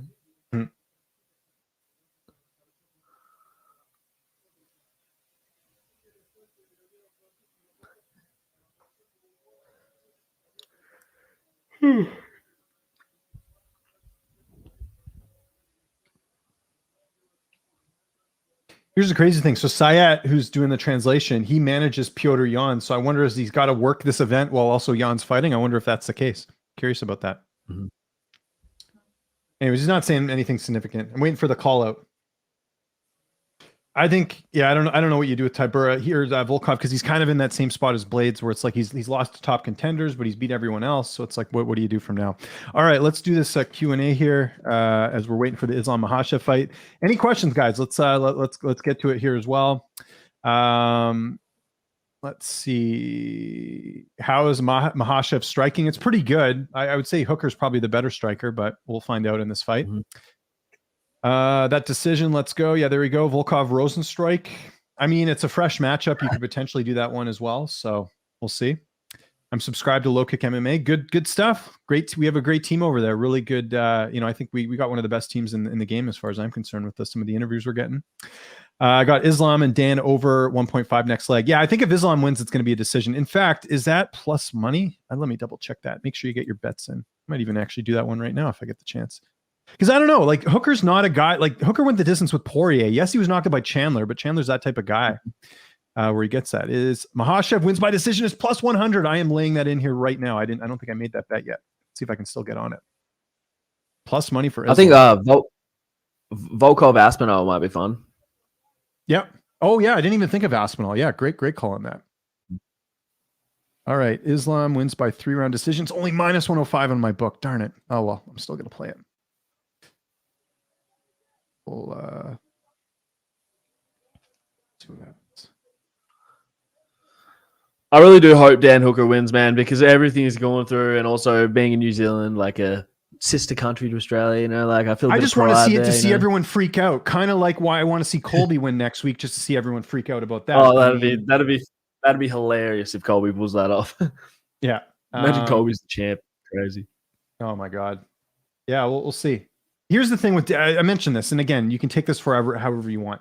Islam's got to win this fight. Like, if he doesn't win this fight, it's going to be a big setback for him. All the expectations of him being this future champion, all this. Dan Hooker loses this fight, big deal. He took it on short notice. He's in Vegas. He's been away from his family. He's got every excuse in the book not to win this fight. And I think there's something to that, right? Like, Hooker can go out there guns a-blazing. It doesn't matter. The pressure's not on him. If he wins this fight, I think there were some people were talking about him maybe getting a title shot. I think that's a hard sell with the fact he lost 2 in a row and then beat Nasrat. Like, it would be tough for him to make that case. But kind of what I'm getting at here is Dan loses this fight, he'll live to see another day. Islam will as well, but the expectations are so much higher for him. So I think most likely Islam wins the decision, but don't underestimate a Dan Hooker knee, a Dan Hooker knockout. I mean, I do want to bring it up, and I know it's not something you can put too much stock into. This guy does have a knockout win over Gilbert Burns, right? And I know that was a tough weight cut for Gilbert, but we've seen him get those impressive finishes, but we'll see. I'm really excited about this fight. Super intrigued to see if Dan can do it. I mean, Dan used to fight at featherweight, which is crazy. And Islam, he's done well, but he's beat Drew Dober and Thiago Moises. Those are the only 2 ranked guys he's fought, and it's not his fault. A lot of it is timing and injuries, and he's supposed to fight RDA a couple times, right? There's COVID and all these other things. Dan Hooker, by the way, walking out to the cage right now. Sorry, we'll take some more questions. Yeah, so that's what I think as well. Okay, got Islam Dan. You already mentioned that. This should be the fight of the night. Hopefully, missed the Khamzat fight. How was it overall? It was amazing. I mean, he did everything he needed to do to keep the critics saying that this guy will be a champion someday. Great performance.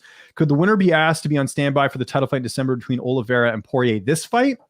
If Islam wins, yes. If Hooker wins, probably not. I just can't see as big of a win as this would be for Hooker. The fact that he lost back-to-back fights prior to that, prior to the Nasrat fight, I don't think we'll get him there as well. What is your favorite Ngannou KO?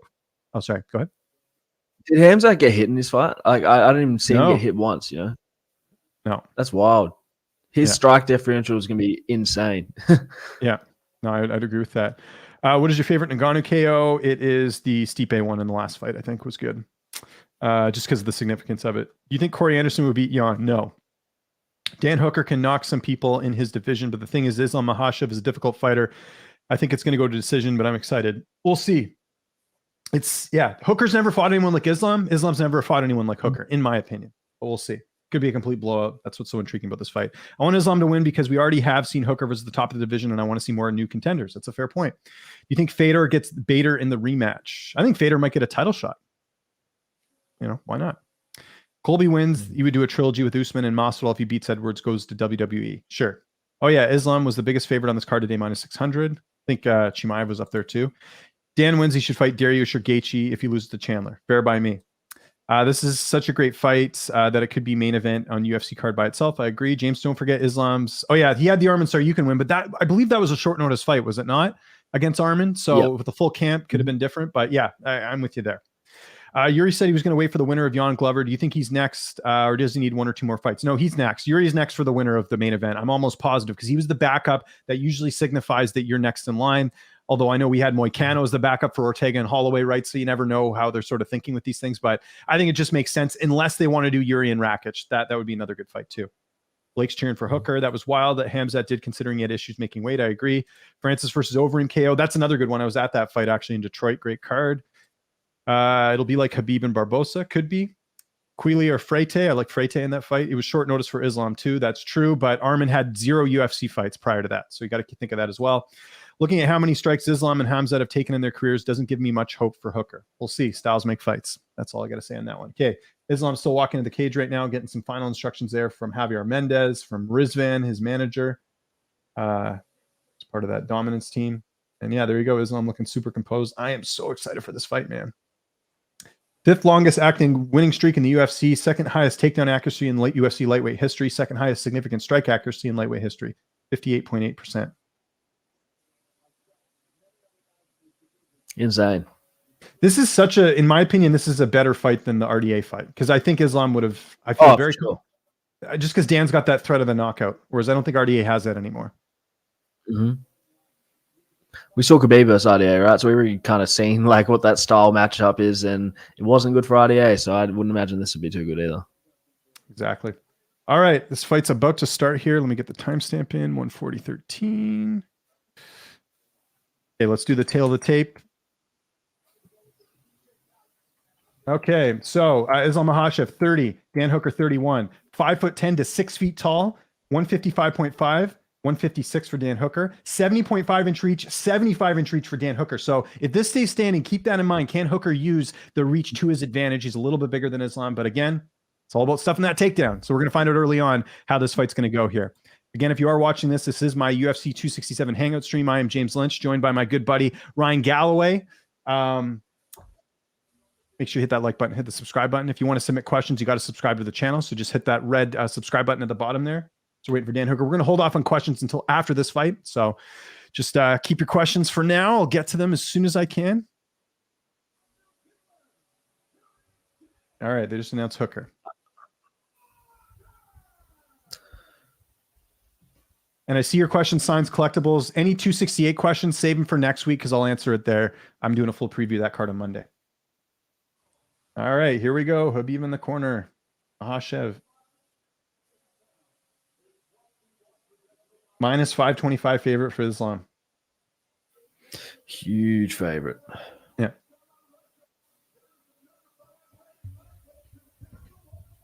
This will be very telling of how Makhachev's career is going to go at the top of the division. Really, it really is. This is one of those fights you got to keep in mind. And Daniel Modavi is the referee. I never heard of him. Don't know who that is. All right, Dan Hooker, Islam Makhachev, underway.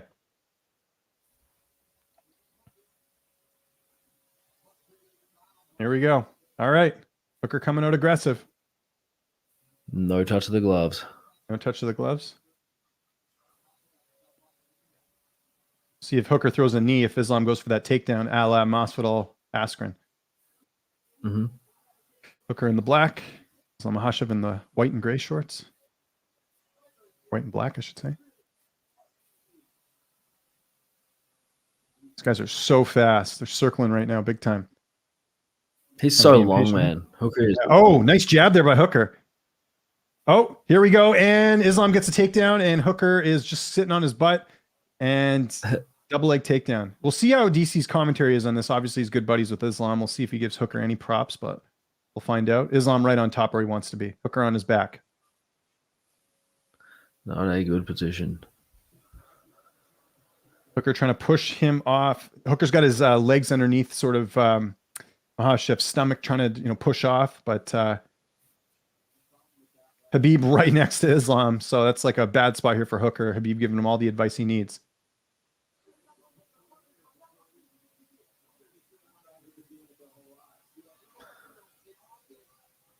The Dagestani guys are super good at when you try and stand up using the cage, they chase you back and they just take you down again and again and again. Yeah.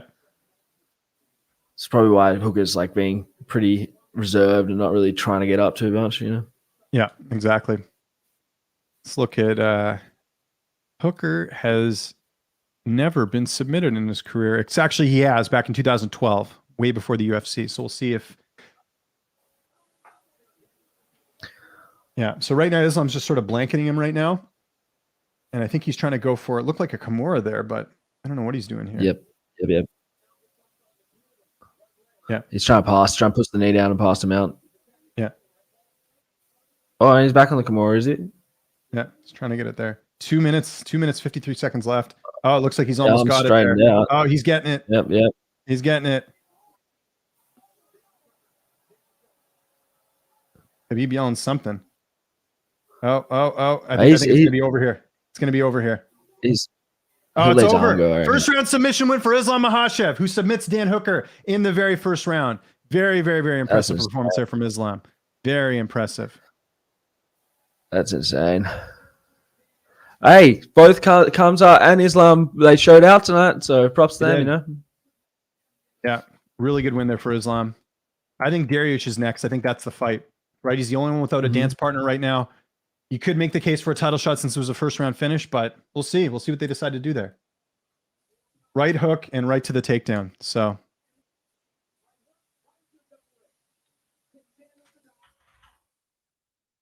And I just laid that bet in for Islam by decision that now did not cash, but that's okay. That's why we're doing this on the fly. I'm having fun with it. What was Islam in the first round? First round finish. Let's see the odds on that. Islam wins in round 1 was plus 430. Man, impressive. Very, very, very big win. All right, we'll see what Islam says on the mic here, but yeah, really good win there for Islam. Now, James, I know that you didn't say, Huspill's in the cage. I know you didn't say you thought this would be likely, but if Chandler gets over on Gaethje, I 100% see them giving Islam a title shot, no doubt. Oh, 100%. Yeah, if Chandler wins. If Gaethje wins, then you could make the argument for Gaethje because he was an interim champ. I think people forget that. The guy he lost to is retired. But you're right. I mean, you could absolutely make the case for Islam getting a title shot right now with that type of performance. He did everything he needed to do to get it done. And I mean, that's super impressive performance. So great win for Islam. And Dan, Dan's upset, but big deal. You just, you lost to a guy that they're saying is going to be the next champ. So it's a huge win there. What's he saying to Dana White? Let's see. Islam, I think, said to Dana, I'm ready for December. So Dana's just saying, when you get back, I'd love to see what's going on or something. So we'll see. We'll see what he says on there. Islam's going to get a huge pop here from the crowd.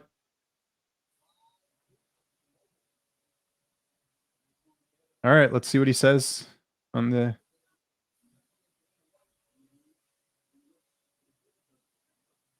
Hooker visibly upset. Now we got the title fights, right? After this? Yeah. Man, this card's flying by. Yeah. Even with that really long decision. Hasbullah's in the cage.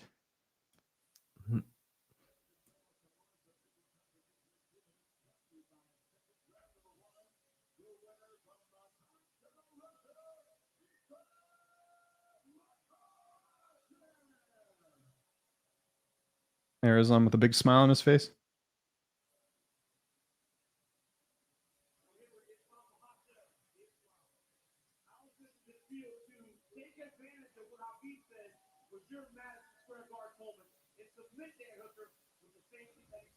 Now it's time.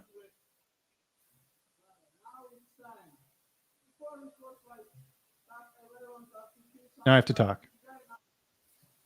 9-fight win streak. He's calling for a title shot.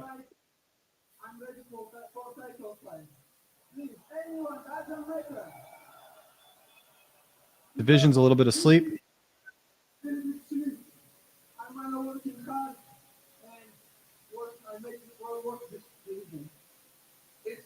So they're showing the replay. She throws the right hook and then goes right for the takedown. It's just so fast the way he does it. Yep. That was impressive.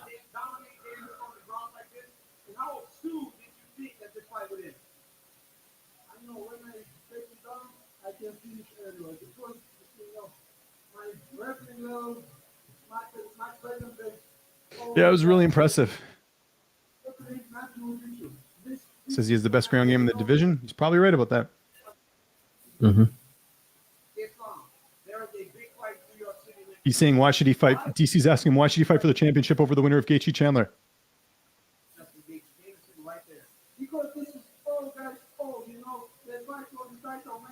He's basically saying because those guys already fought for titles, they shouldn't get another chance. Says, I'm going to keep this belt many years. Well, congratulations on a massive victory. Ladies and gentlemen, Islam. There we go.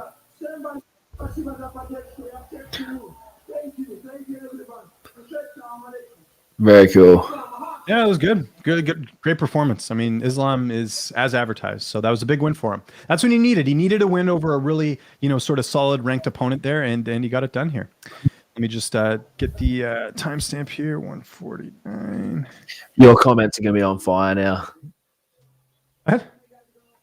Your comments are going to be on fire now. Were people giving you a hard time about accounting Makhachev out or something? Like, on your pros picks? You got it. Oh, no, not. Oh, yeah, that. No, don't worry about that. We're getting some people in the chat saying you got to turn on your TV just a little bit because I guess we're getting some feedback on your end. Oh, right. My bad. If you're able to do that, that's all good. Okay, let's get to the questions here. Not surprised. Dan literally came off the couch for this fight. I mean, come on, he fought 5 weeks ago. I wouldn't really say he came off the couch. I mean, he had a fight. He was just in it. If anything, it's that. Yeah, he was on short notice. But look, he had 4 weeks to prepare for this fight. It's not ideal, but it's doable. We've seen fighters win that. Does that make Poirier look bad? No. Styles make fights. I don't think it makes a difference. I don't think you can compare either or, right? Should Dan be given credit for taking this fight after beating Nasrat? Yes. Just hit a 4-leg, wanted Dan to pull it off. It's okay. That means Petr Yan is going to defeat Sandhagen because he's the next Russian at his fight. Sure. There we go. What else we got here? Islam showed why he's the biggest favorite today. I agree. Russia probably is the best UFC fighters in the world. Not going to dispute that. Still a great pace today, even though we had a lot of decisions, not like that PFL card with Kayla Harrison. Yeah, that PFL card, I didn't watch it live. Thank God. I just watched it after the fact, but yeah, I feel bad. I think someone was telling me it was almost 13 hours of total time if you add up from when the first fight started till the end. I know the main card was, I think, 6 hours or something like that. I know you got advertisers to pay, but it should never be that long. That's crazy. No pun intended to Oliveira Poirier, but Makhachev will be champion in 2022. That's fair. Islam wants to get that belt for Khabib. How about the division? How is the division asleep? Islam wants to get that belt. I don't know what he means by the division asleep. Didn't really like Dan pre-Poirier fight, but at this point, he's starting to feel bad for the guy. It's his risk. He took a risk. It didn't work out. Props to him for taking the risk. Let's see. Islam will be hard to match up now, true or false, against Oliveira Poirier. Yeah, he's up there. I mean, this was a big win, right? I can't think you can put too much stock in MMA math, but still, I mean, until someone does something bad to Islam, like that's where we're there. That was quick. That it was. Again, though, this guy's minus 600. Like, people can't sit here and say like this was shocking. Like, it's, he was favored to win, right? Next fight, I got yawned by KO in round 4. That's fair. Do you think Chimaev could headline the next Fight Island card pay-per-view in a non-title fight? Probably not. I don't think he's at that level yet, but you never know. Respect to Dan. There we go. That headbutt was awesome. Which headbutt? What are you talking about? Let's keep the questions coming, everyone. Again, we got a bit of time before this next one. We're just seeing a montage for UFC 268, so a bit of time there as well. Again, that was Dan Hooker's first submission loss since March of 2012. So it's been a bit since that's happened. But again, Dan will be back, roadblock, but a lot of guys don't want to fight Islam as well. Kayla leaves PFL. Is Julia Budd the favorite next year? 100%. I think PFL is making a mistake if they put Clarissa Shields in that tournament. I would hope with her losing that they're not going to put her in that tournament. Just keep giving her, winnable fights or fights that are going to be close. I think that's the way to go with Clarissa Shields. You don't throw her into the deep end. That's a bad idea. Let's keep the questions coming, everyone. Hopefully that background noise got fixed. But again, I didn't realize it until we were seeing after the fight. Again, there's just showing a preview for 268. But we got the 2 title fights left, and we're under 2 hours. So we're liking the pacing here as well. What else do we got? Does the next fight go the distance? I think it could, potentially. Because, Sandhagen's only been finished the one time by Aljamain Sterling. I don't know. I would say I think there's a possibility there for sure.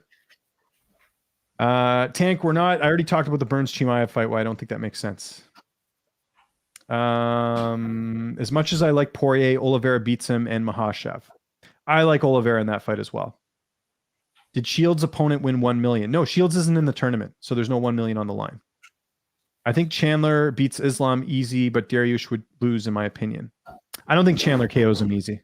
I don't know. I don't agree with that. Who should Burns fight? Not Chimaev. Anyone but Chimaev. He'll get like a stay busy fight. Even Nate Diaz would make sense for Burns or something, just because it's just something that's not going to impact the division. Because again, I've explained this before. If Burns wins, you can't give him a title shot unless Colby beats Usman. Like there's a lot of what ifs to happen. That's why I think they're going to wait to see what happens with the title fight first, and then they'll figure out Gilbert Burns' next move. Who should Rebus fight next? Michelle Watterson. Peter and Sandhagen are different fighters. That's what I like. I would agree with that. Let's keep it going as well with the questions.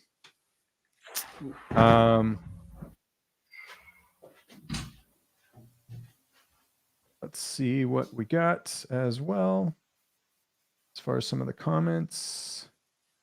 Let's see what else.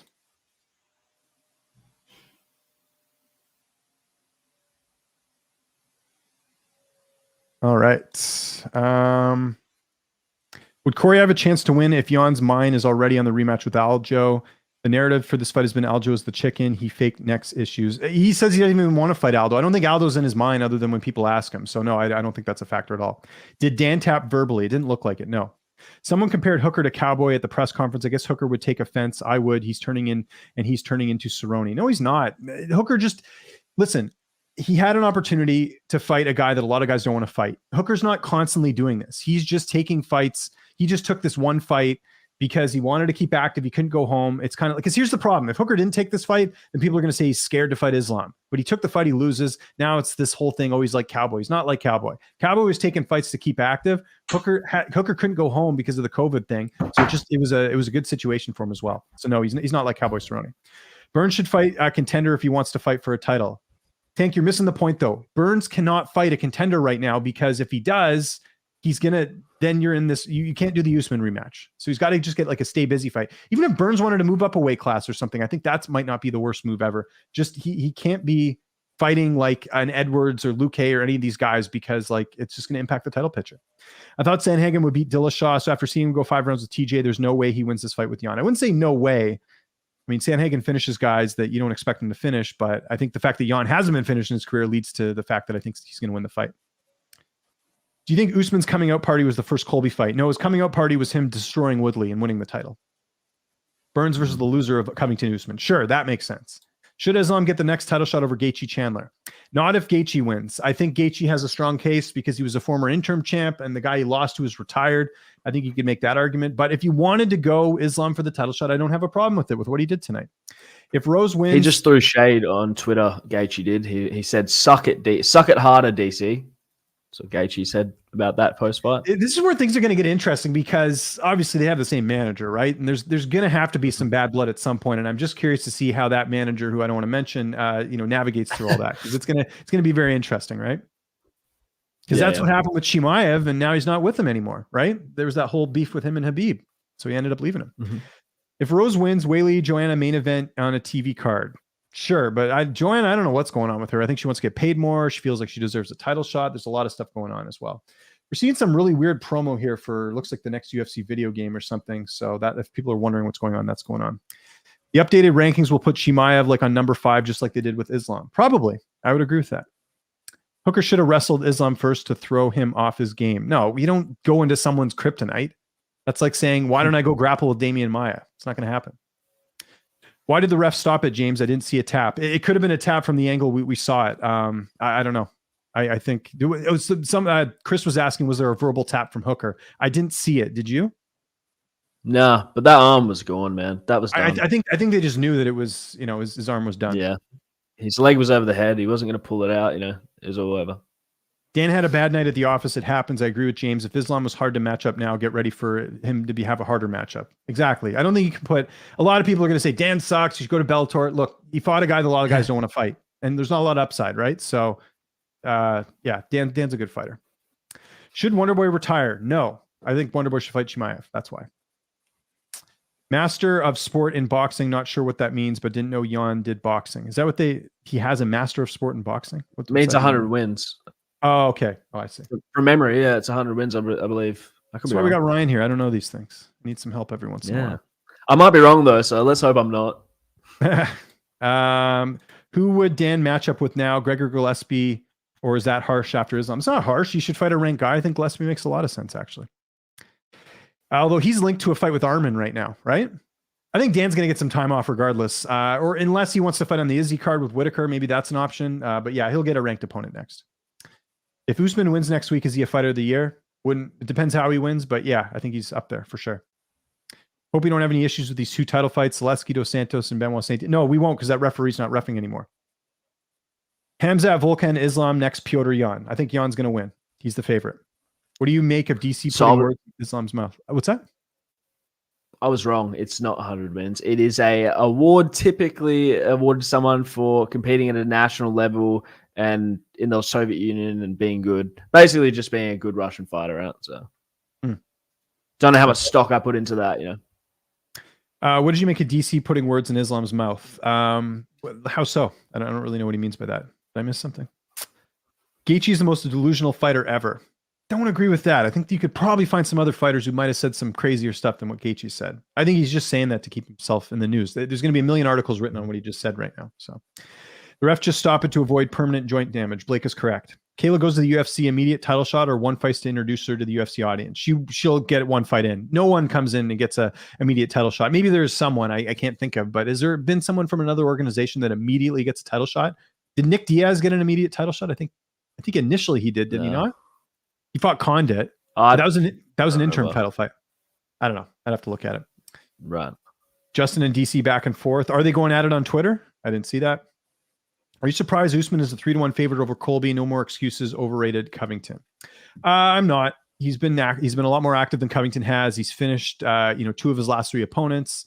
Well, it's the same opponent, but he finished one of them the other time. No, I'm not. I think there's a lot of reasons for Usman to look good. But there's that element of surprise. I always bring up the Ortega Korean Zombie fight. Ortega's out for a while.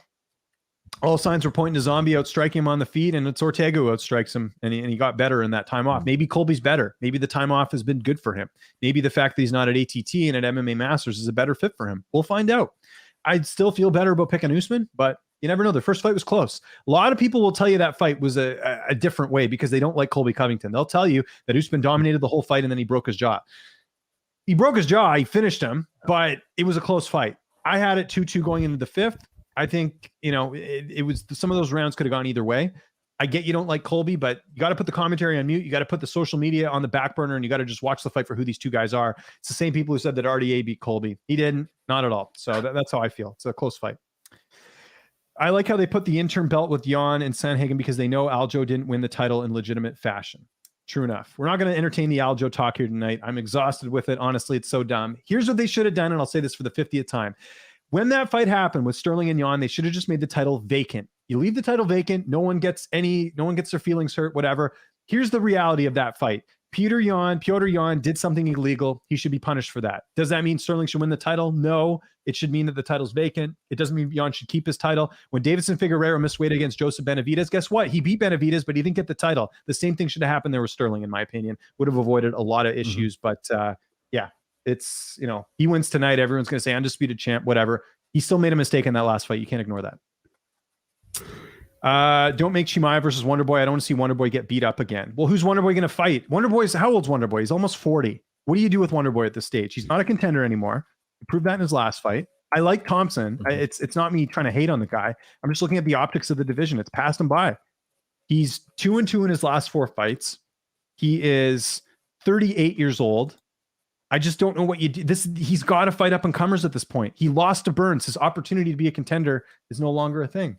As we're now waiting for, it looks like Cory Sandhagen to come to the cage here. Kamaru via TKO. Who are you leaning towards? In which fight? This fight? This fight. Yep. Petr Yan. More evidence of him doing better against guys. Like, the problem with Sandhagen, unfortunately, is like he's finishing guys, and those wins are not really aging very. Like Moraes, that win doesn't age very well. Edgar's been finished a few times. I thought he lost against Pedro Munoz. Is that really a great of a win? I don't know. It's like, and then when he wasn't able to finish TJ, he goes to a close decision. Now, I thought he beat TJ, but still, the fact that he was, close for comfort, a guy who hasn't fought in a couple of years, I don't know. I think Yan just is the safer bet here. Could Sandhagen finish him? Maybe, but I don't know. I feel better about picking Jan here. And I like Cory a lot. Like, I think his story's unreal. And the fact that this guy just kind of came out of nowhere and became like a big star in the bantamweight division. But we'll see. And we'll see how Jan deals with the height and reach. Jan's one of those guys, though, he's a slow starter. So if Sandhagen's able to take advantage of that, we'll see. Let's get a couple of quick questions here as Cory Sandhagen's walking to the cage here. Kamaru Usman, don't let Colby Covington hold up the American flag. Well, I don't know how he's going to prevent that because he can't touch him before the fight. Did Gegard Mousasi get an immediate title shot in Bellator? He did. I think he fought Shlemenko. Was Shlemenko the champ, though? Let me double check. It's a little different, but right? Yeah. But we're talking about Bellator, fighter going from the UFC to Bellator. That's completely different than Bellator to the UFC. It's not even close. I know Mousasi fought Shlemenko in his debut. No, he didn't. That wasn't a title fight. So no, he didn't.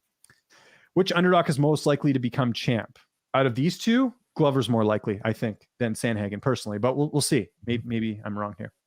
Can't believe Jan was throwing Sterling around with ease. I don't know about that. He was definitely winning the fight later on, but early in that fight, it was pretty even from what I remember. Benson Henderson got a title shot in his Bellator debut. We're talking UFC to Bellator, Bellator to UFC, not the other way around. Islam and Hamza's performance, yes. Would you rather get an interview with GSP or Chimaev? GSP. Come on. I got to ask GSP a question at a press conference when he fought Bisping, but outside of that, I haven't got to interview him one-on-one. I mean, I have to. He's Canadian. I got to go that way. Okay, 2 more questions here, and then we'll get to this. Wonderboy should fight Jorge in a rematch. Jorge is fighting Leon Edwards. Wonderboy or Lawler versus Lawler. That's fine, too, if that doesn't happen with the Chimaev fight. I don't think Aljo fake being knocked out. I just don't like how he's ducking Jan and talking all this trash. He was not cleared by the doctors, dude. Like, again, like if the doctors say you can't fight, you can't fight. And that's the last Aljo talk we're going to have on here. Yeah, there we go. Cory wasn't the first option for this fight. I don't think Cory will hurt if Jan wins. Expect him to be in the title hunt. Actually, we have a little bit of more time because we got Jan to walk out. Yeah, that's right. Rob Font was offered the title shot before Cory Sandhagen was in this case. Rob Font had COVID a few weeks before. He's like, look, I haven't been training as much as I'd like. I would rather have some more time off. And look, he got to fight Aldo instead. So some people are like, oh, you got to take the fight when you take the fight. I mean, if he loses, that's a loss in your record. I understand that as well. Shlemenko got robbed against Mousasi. That he did. And I'm the biggest Gegard Mousasi fan around. That was a bad decision. Because Mousasi hurt his eye early on in that fight, remember? And it compromised him. If Colby wins, do you think how big of a star does he become? Sorry? Do you think Luque versus Wonderboy is a compelling matchup? I think Luque wins. Oh, they would be a rematch, right? Because they fought. Yeah, I guess you could do that fight. When did they fight? 2019, November. The Diaz Masvidal card. Oh, they did too. That's right. I blanked on that card. Yeah, that was nice. That was the craziest card because they had all that security because of Trump. It took us like 2 hours to get into the arena. It was nuts. That question, Colby, how big of a star does he get at Masvidal level? He becomes a star in the way that, like, you know, a wrestling heel is a big star. Like he would. I don't know if he would be Masvidal level per se, because the Masvidal thing was like, it was like the perfect storm. You got this highlight reel finish. If Colby gets a highlight reel finish, which I doubt happens, then maybe, but no, it's too tough. And there's so many people who hate Colby because of Trump that, like, I don't think we'll ever be to the Masvidal level. Although Masvidal is a Trump supporter. If anything, that's hurt his stock. Yeah. So, there we go. As we see Petr Yan getting Vaselined up here. Again, this is the co-main event, the interim title fight. Petr Yan against Cory Sandhagen. He has the most knockdowns in bantamweight history at 9, second highest takedown accuracy in UFC bantamweight history. Who has first? Cruz? I don't know. I'll have to see. Maybe TJ? Yeah, it could be TJ as well. We do not show the fight, Johnny, because we get kicked off here. That's how it works. We're just going to be reacting to it. Jan by KO. Would like to see Teixeira win, but Jan is just too big to get taken down. We'll see. I have Jan in the main event as well. Wonderboy versus Bilal. That could be a fight as well. Thompson finally showed that he slowed down against Burns. I agree. That's why the Chimaev fight makes sense. I think Cory Sandhagen will win the first 2 rounds, and then Petr Yan will come out strong, winning rounds 3, 4, 5. Probably. That's probably what I think is going to happen. Okay, we're getting to the tail of the tape here shortly. And I will read that, and we will hold off on questions until after this fight. Again, this is the co-main event, interim title fight, Petr Yan and Cory Sandhagen. Appreciate everyone watching. Hit that like button, hit the subscribe button. If you want to submit questions, you got to hit the subscribe button here. All right, tail of the tape here. Petr Yan, 28, Cory Sandhagen, 29. 5'7.5", 5'11" for Cory Sandhagen. Going to be a little bit taller. 70-inch reach for Cory Sandhagen, 67-inch reach for Petr Yan. So Sandhagen going to be the bigger guy, but that's typically the case. And what's that weird flex Jan's doing in that photo? Doesn't that look odd? You notice that? Yeah. So, I can say that. Yeah, that's kind of crazy. So there we go. And Joe Martinez is getting it going on. Let's see what we got. He does a good job, eh? He's not Bruce Buffer, but he does a good job. Oh, he does a very good job. Yeah, I agree with that. All right, this fight's getting underway. I'm just getting my notes set up here. Introducing the fighters right now. Yeah, this card's flying by. I love it. Title. Mm.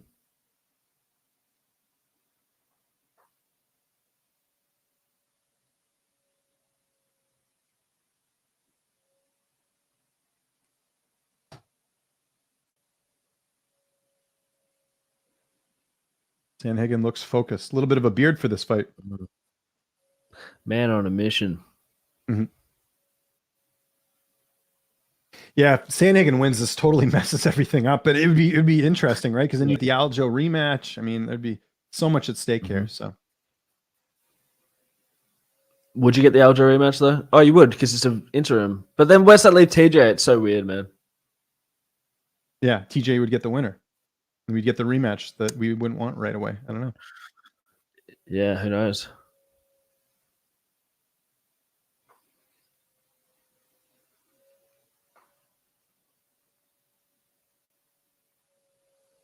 Two defeats. I think he got both of them back too, from memory. Mm-hmm.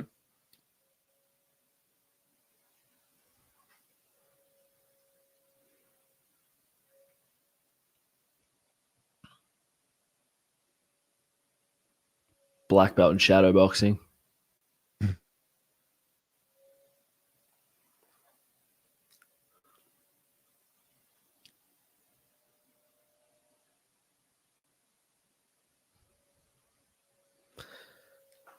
And here we go. Oh, no way. What's that? I don't think my Islam bet went through. How funny would that be? Because I played my decision. So yeah, I might have got lucky. Oh no, it didn't. Damn it. No, damn it, it did. It just looked like there was an error for a second. Anyways, doesn't matter. Here we go. Sandhagen Jan underway. Here we go. I think they both switched. Yeah. Sandhagen trying to utilize that reach. Nice kick there by Petr Yan.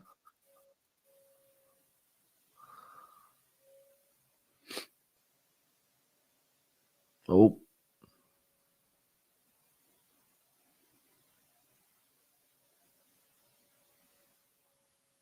So Cory's tricky because he'll walk you onto something. Like he's really good at countering. Yeah, absolutely. All right. Which is why we haven't seen much offense from Jan so far. Mm-hmm. It's a lot of reading, feeling each other out. Sandhagen just looks a lot bigger. Oh, nice jab there by Sandhagen. Mm.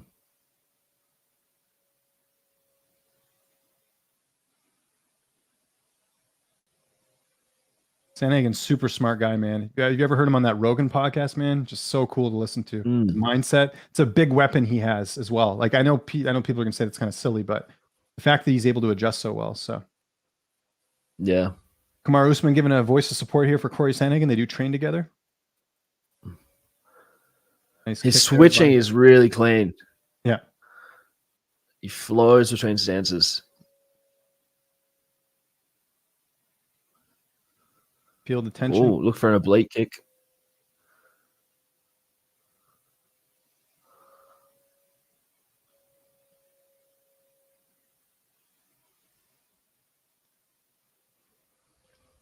Nice kick there landed by Jan.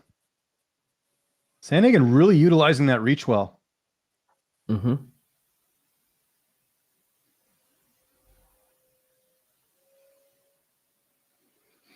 Nice kick to the body there by Jan. Nice side kick to the knee. Oh, Sandhagen hitting to the body as well.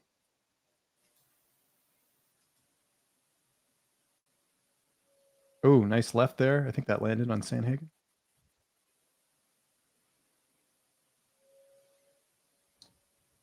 Nice kick to the knee there by Sandhagen.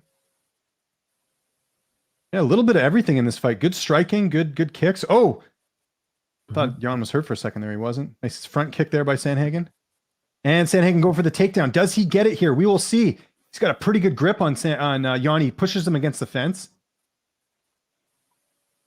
Can you imagine if he takes Jan down here? It'll be interesting. I mean, Aljo got him down. He didn't get to do much with it, so. No, but yeah, it's true. Oh, nice kick to the body again by Jan. A lot of respect here between these two guys. It's a high-level fight, man. This is great. Love this fight. Jan has really good defense. He just shells up. Like, he just holds a high guard, shells up. You can't get anything through. Oh. Oh, that kick.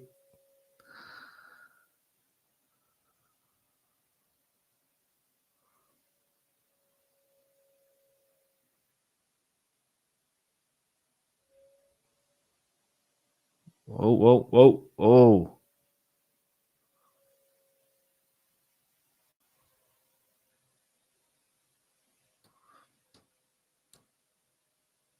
Oh, Sandhagen really coming alive here.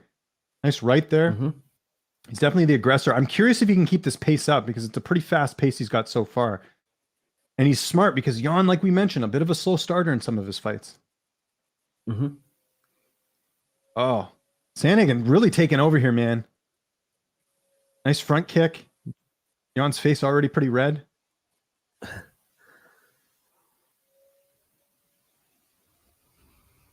Cory's body pretty red from those leg kicks. It's a pretty white guy, and you can definitely see the red on there. Yeah. Nice jab there by Sandhagen. Sandhagen is doing a good job of jabbing and moving out of the way. Yeah, significant strikes. 33 for 70 for Sandhagen, just 13 for 31 for Petr Yan. So 42% for Yan and a little bit higher there for Sandhagen. Oh, Sandhagen trying for another takedown here. Does he get it? Nope. Defended. Oh, nice elbow on the break. Yeah. Who landed that, by the way? Was it Yan? Yeah, it was Jan. Okay, nice kick to the leg there by Yan. That's a good move going to the leg. Nice knee. Nice knee there by Sandhagen. Misses with a kick there. That's 10-9 Sandhagen, I think. See what the judges say. 100%. How do you score that for Jan? Like, you couldn't. That'd be a robbery. No, but there's some stuff in there that's working though. Like the low kicks, that's a good way that he should invest in this fight because he's going to slow Sandhagen's movement and obviously do damage as well, score points. But yeah, Sandhagen looks pretty good. That knee was impressive, and if you can get up there like that, like without any wind up, I feel like he's going to go to it more as the fight goes on. Yeah, I agree with that.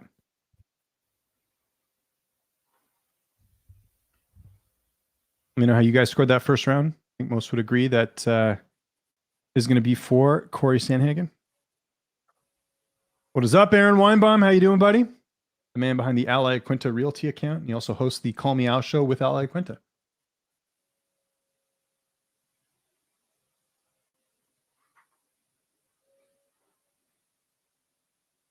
They both look fresh.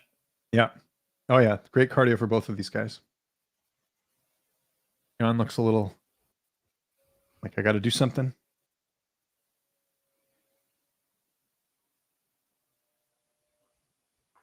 Dean Thomas noting that Cory's fighting beautiful.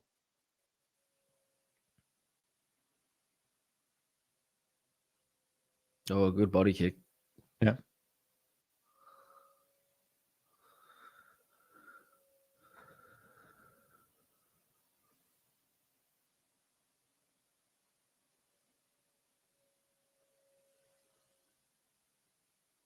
Jan's just having trouble getting in range.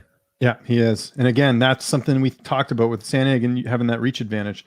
Nice kick to the body, though. Jan's really finding that body kick, though. Yep. Oh, nice left there by Jan. Oh. Perhaps he should try and do some wrestling of his own just to mix it up, Yeah, I would agree with that.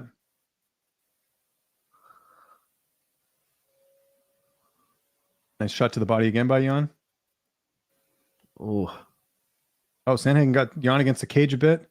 Nice shot to the body as well. Sandhagen striking so good, man.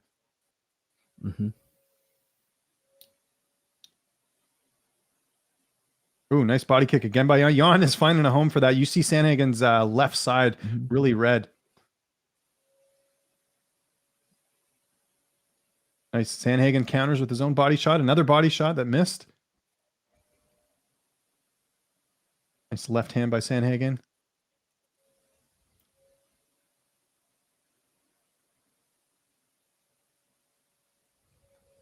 Oh, Nice leg kick there by. Yeah, you're looking at the 12 leg kicks for Sandhagen, 13 kicks to the body, 31 headshots, 7 shots for Jan, 9 to the body, 11 kicks. So the kicks are pretty even. Jan's landing that, but the strikes to the body and to the head are definitely favoring Sandhagen here. But we sort of expected this, right? Like Jan is a slow starter. This next round after this one will be very key if the way things are going. Obviously, we still got a lot of time left in the round. Jan hit him with the left just as I say that. Oh, nice. I mean, this could be the theme of the fight, that Jan just lands those power shots. Sandhagen lands a little bit more. Yeah. Oh, nice. Oh, little left from both of them there.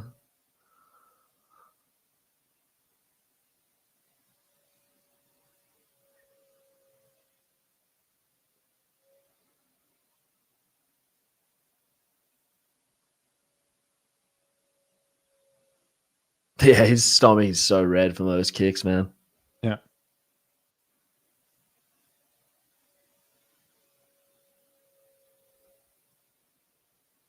Not a lot going on. Jan lands a jab, throws a big left hook and misses. Yeah.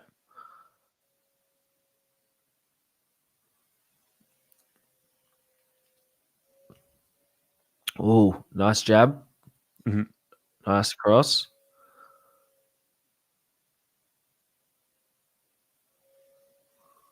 Oh, nice spinning back fist by Petr Yan.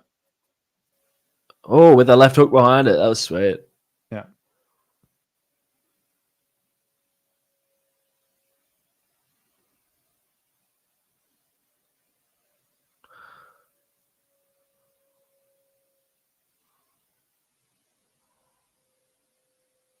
Nice kick to the body there again by Jan. Oh, caught him with left hook a little bit.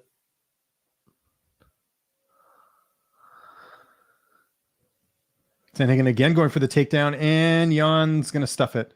Great takedown defense from Petr Yan. Now he's got Sandhagen in a bit of a choke here. Just uses it to get up. Yeah, front headlock. Oh, nice shot. To Good the body. short elbow on the break. Yeah.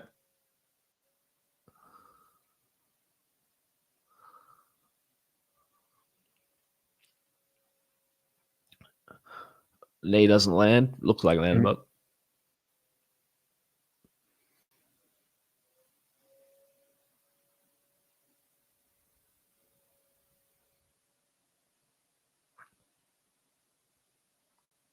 now Jan is like leading the action. Before Sandhagen was the one coming forward. Now it's switched completely. But you look at the significant strikes, 33 to 27 for Sandhagen. Yep. But I would still say Jan's winning this round. I don't know about you. Yeah, I was just this is a much closer round. Mm-hmm. What do you guys think? Did Jan win that round? What do you guys think? Let us know in the chat. I think it's possible, but I also think that Sandhagen was landing a lot too. So, But that's what you said before. The better shots were landed by Jan, but the more shots were landed by Sandhagen. So it's like hard to pick. let's see what Twitter thinks.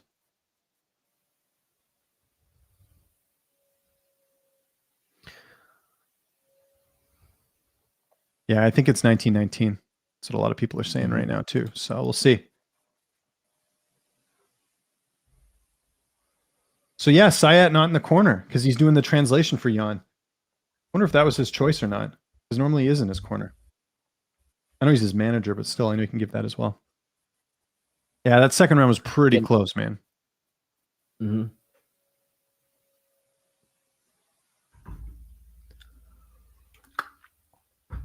So Jan's corner told him he should take him down, but the striking's going well. So maybe we'll see a takedown in this third. Who knows?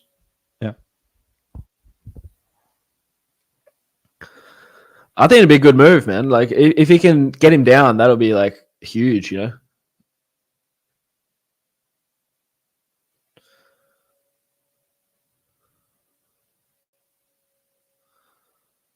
Yeah, this is as advertised, just high level fight, man. Mm-hmm. Oh, Sandhagen stumbled Jan a little bit there. Nice front kick there by Sandhagen to follow up. I think that stumble was more like a slip kind of thing than like damage from the jab. But ooh, nice spinning back kick to the body by Jan. Sandhagen's stomach's going to be hurting tomorrow. Another nice kick by Sandhagen.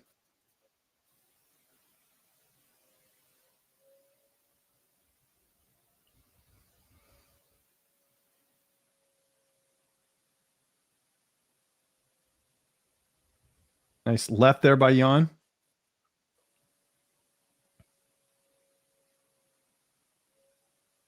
Oh, another jab. See, that's the reach, man. He's getting those shots in because of the reach. Sandhagen's moving really well in this fight. Again, though, can he keep this up in the later rounds? We'll see. I mean, he did against TJ, but that also lost him this fight too. So, yeah. Another nice kick to the body. Thank God Herzog's reffing this thing. You're getting top-notch refereeing in this fight. Sandhagen being aggressive like he was in the first. I'm liking this from his end. I mean, so far he's looking good here. Oh, nice shot to the body there by Jan. And there we go. Again, Sandhagen counters with his own left. But the thing is, a lot of Sandhagen's shots, aside from the jab, are landing on the guard. They're not actually landing clean, you know? So how much stock do you put into those? That's true, yeah. 3 minutes left in the round. 3:09, I should say. Another nice right there by Sandhagen. Oh, overhand left by Jan lands.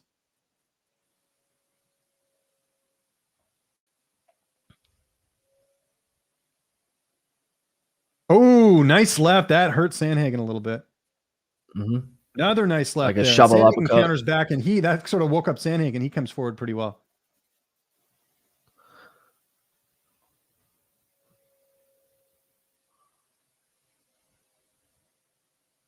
Oh, another nice shot there by Jan. It's definitely evident that Sandhagen's landing really well, but Jan's definitely hitting the more significant shots. A little bit like Weili Zhang and Joanna, you know? Same sort of thing. Yeah. Which led to a pretty close decision. So hopefully we don't get out here. Hopefully we get a proper answer. Yeah.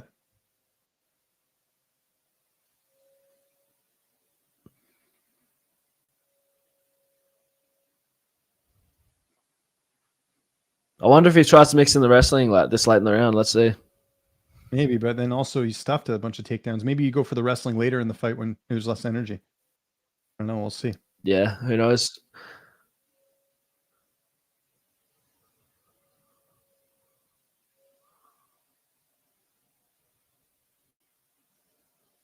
Swing and a miss by Jan. There we go. Another shot by Jan. Sandhagen fires back. Oh, the left hook caught him.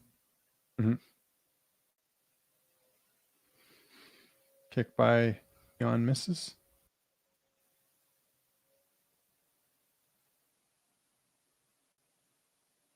Ooh, nice leg kick there by Petr Yan, which hits like a tree trunk. And then follows that up with a left and a right. Sandhagen jabbing. Body head. That's so nice. Spinning back. Oh, he knocks down Sandhagen. Wow. Crazy. Jan going for the TKO finish. He's still there. Now. We got a minute left. Too. This is not good for Cory Sandhagen. Sandhagen's looking for a leg. He's looking for a leg here. He's going to try and wrap something up. Yeah. Don't know how well it's going to go. Oh, Sandhagen tried to grab the ankle. Oh, yep. Petr Yan's now got. Oh, in a guillotine. Oh, he's in a front headlock. He transitions to the back. Oh, here we go. He's on the back. He's gonna fall off. He's gonna get it. 35 seconds left. Can he do anything with this? That's just good. Sandhagen will turn into his guard. Top. Oh my gosh. Yep. This fight is awesome, man. Jan's back to his feet. He's trying to switch. He switches to the back. Yeah, and they're back to their feet. Holy crap. What a round. Good round for Jan there. Really good. Really good round. He's up 2-1 in my books. Sandhagen's got to do something crazy here to, especially since, That was really impressive. Yeah. Sandhagen's never been knocked out, has he? No, he's not. So there you go.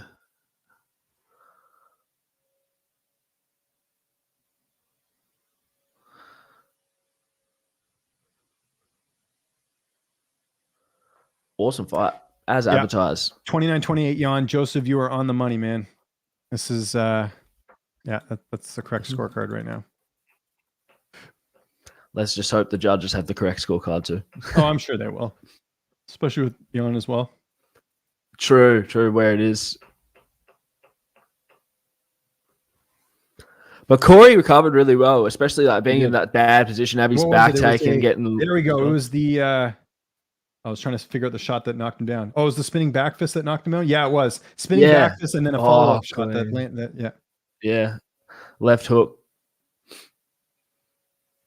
That's so nice. Oh.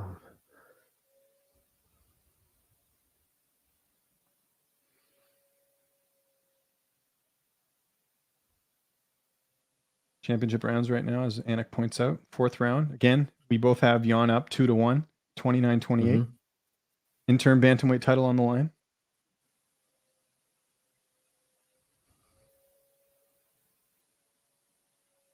Yeah, Cory's gonna have to do something crazy here, I think. He's got to do the impossible. Petr Yan never been finished, so. But if there's one guy who can finish you in that division, it's Cory Sandhagen. Oh, it looked like it staggered Jan a bit, that left, but I think he just a slip.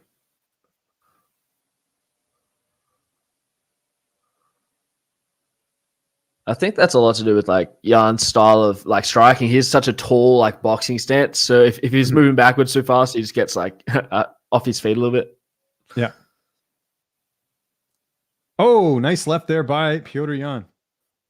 Oh, another nice left there by Jan. He's finding the mark with that.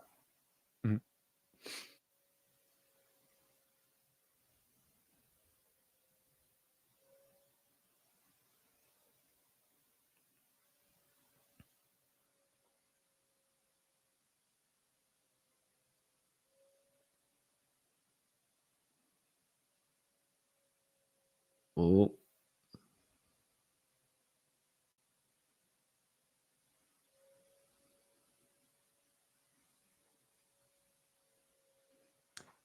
Sandhagen should go to the body again because the guard's so high. It's like you sink one in there.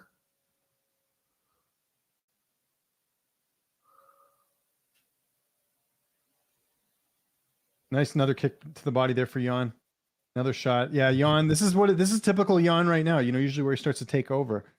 And he certainly looks ahead in this round so far, as we got 3 minutes left in the 4th round. Another left, which staggers Sandhagen a little bit. The striking's the difference. The power is the difference. Jan landing shots, hurting Sandhagen. I don't really think we've seen Jan really hurt at all in this fight from Sandhagen. Nothing really like significant. No. Like they kind of pointed out on the broadcast, right? Sandhagen can't count Sandhagen out, though. Here we go. And he gets it. Takedown for Sandhagen. Let's see how long this lasts. And Jan trying to grab the ankle. Oh, and now Sandhagen trying to grab the ankle. Holy crap. And he's back up. Don't 50-50 with him. Yeah. Good move. Good love move. It. Good move on Jan. Yeah, let's test out that ground game of Petr Yan. Good thinking. But it's easier said than done because now. He almost got hip throwed. Yeah, you don't want to be in that 50-50 position with Cory Sandhagen on the ankle. He's such a big guy too, right? Yeah. And given that he tore TJ's ACL in the last fight, why risk it? Nice combination there. 1-2 from Jan. Tries a spinning attack, misses. Oh, hit to the body there for Petr Yan. Oh, another one.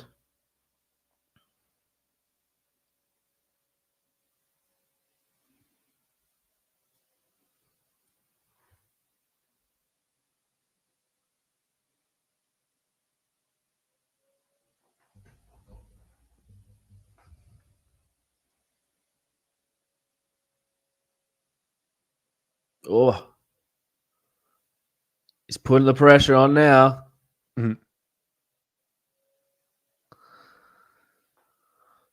Oh, Jan against the fence there. Oh, nice left again by Jan. Elbow got through from Sandhagen. Oh, another nice right there by Petr Yan. Combination, 1-2. Sandhagen again going for the takedown. Jan stuffs that one. Now staying on the ground. Jan's going to try something here. Yeah, what's he doing? 50 seconds left. He's in trying to take the round. back. Yeah, he's trying to get something here. Oh, yeah. Oh, is he trying to get him in a crucifix? Looks Almost like it. He's trying to roll him grab the other over. arm. Yeah. Oh, another nice left there by I Jan. would, They're back I on would their just feet give again. up on this. Yeah. yeah.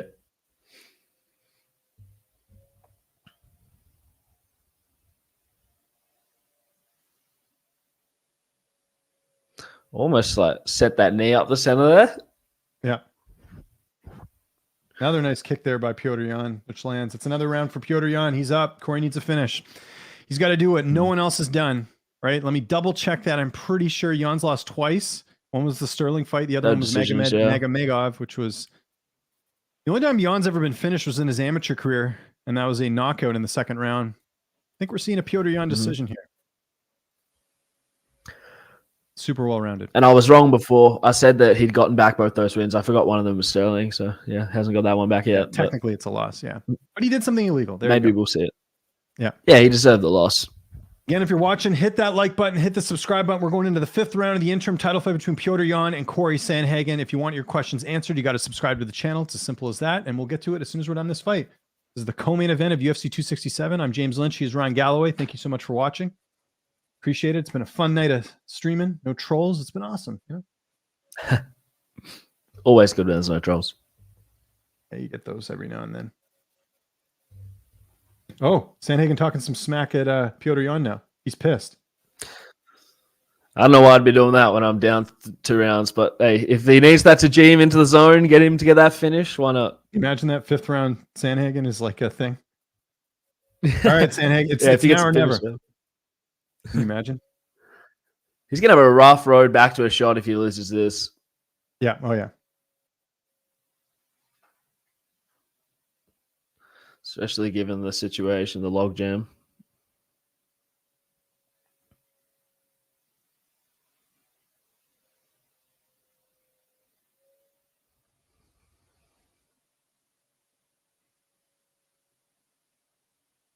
Could you imagine the scenes if he pulls it off here? But yeah, that'd be something special.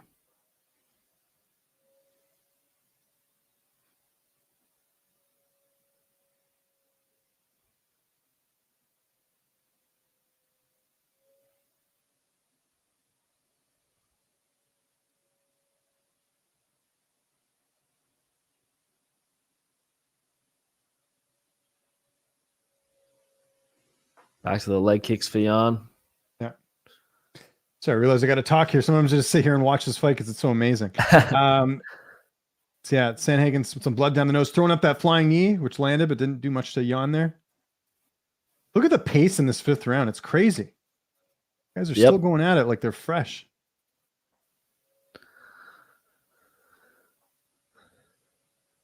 It's still danger. Those knees are still dangerous, you know.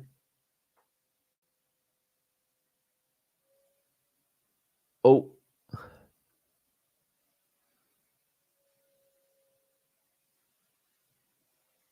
Sandhagen again, just peppering with those jabs. But he needs a finish. Like, he's down. I don't think there's any question about that. Yan is up 4-1. Jan's so good at feinting with his shoulders, you know, like he uses his whole body to feint. It's really nice. Mm-hmm.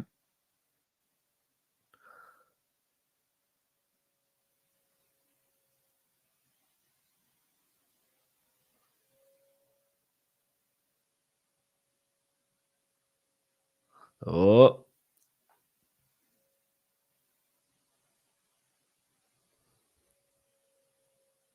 Yeah, I don't know. Sandhagen's taking a bit slow and not taking up risk here for my liking, you know, especially given he needs to finish. Yeah. Maybe he'll try and set up that flying knee, just flying kick. I mean, it was a flying kick that knocked out Moraes, flying knee that knocked out Edgar. So he's got to do something like that. Well, the thing was, with the Moraes one and the knee that landed on TJ, it was both those guys were shooting. Jan's not going to shoot on him. Yeah, exactly. That's a good point. Yan now trying to go for the takedown. Sandhagen stuffs it. Nice left. As I say that. Yeah, exactly. Yeah.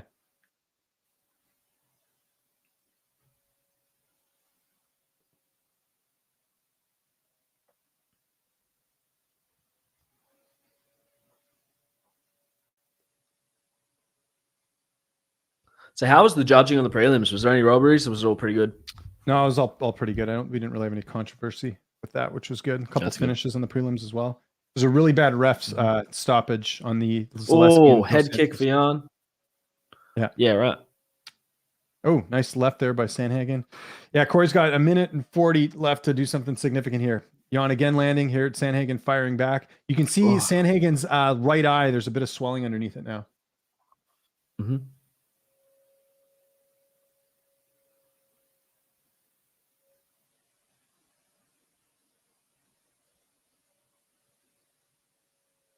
Hey, I don't think Sandhagen's stock's going down any less. He's still in this fight, you know. He's just a step behind. Yeah, exactly.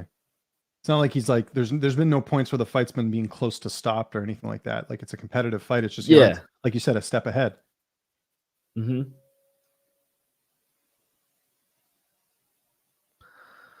Minute left. 1 minute left. Sandhagen's got to do the impossible here. In 1 minute, clock's ticking. Yeah.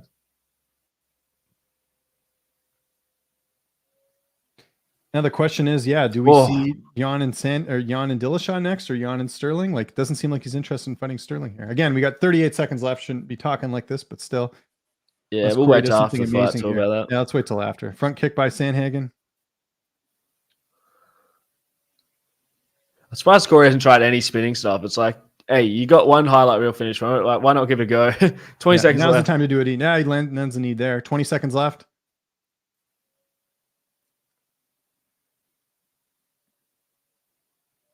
Oh, now the knee, but too late. Doesn't do anything. Sandhagen still comes forward. Jan still comes forward. 5 seconds left. Petr Yan's going to claim the interim title. Some people say he's never lost it. Nice spinning kick himself. Jan does it again at the end. Oh. Wow. Whoa. Great fight. A little bit after the bell there. I thought something was going on. As advertised. That fight was awesome. Awesome fight. Yeah, it was mad. Awesome fight, man. Look at the decision here. I think we know who won that, right? Yeah, Jan won. Jan's so good, man. Mm-hmm. So good. Mm-hmm. Hope he does some media after this fight. Didn't do much beforehand, but be great to talk to him and get his thoughts. But this is a really good win for him. Really good win. So back to what you were saying during the fight. What happens now? Because I think that if you're going to do TJ versus Jan next, you have to strip Sterling. That's my opinion. It's like, why are you going to do a second interim fight? Like, it has to be at one belt at that point. You know? Okay, but hold on. The reason I'm saying that is because I don't think Jan wants to fight Sterling. I think he's going to claim he's the real champ and then get the TJ fight, and the TJ fight would be bigger and all that. So I don't know. This presents a lot of interesting things here, right? Because we'll see. Yeah, I agree. I mean, I think Sterling's going to. I would hope he gets the next fight just to close this chapter. But yeah, it's certainly. But how long is he out for his injury? You know, I think he said he just needed a bit more time. Like he just said that he was like the doctors wouldn't clear him because like he can do certain things, but he can't do like full training. So we'll see. Well, he had a really like major surgery. It's like take as long as you need, but like how long is that? You know? Yeah. So we'll see. Yeah, Jan looked awesome. That was a really good win for him there. And Sandhagen's not that far behind. Like he's not. Like I still think on any given night, that top five, you could have a different result from all those guys. You know, Sterling, Jan, Dillashaw, Aldo. I think you could we'll see how Font looks against Aldo, but he might be in that conversation too. But Jan, man, he's just the thing with Jan is he's just so well-rounded. He's good everywhere. Good takedown defense, good power in his boxing, good ground game. You know, he almost had a submission there. So, and yeah, this is a big win. And there's Daniel Rubenstein. The only manager who puts his interviews in Google Calendar, which I appreciate. Okay.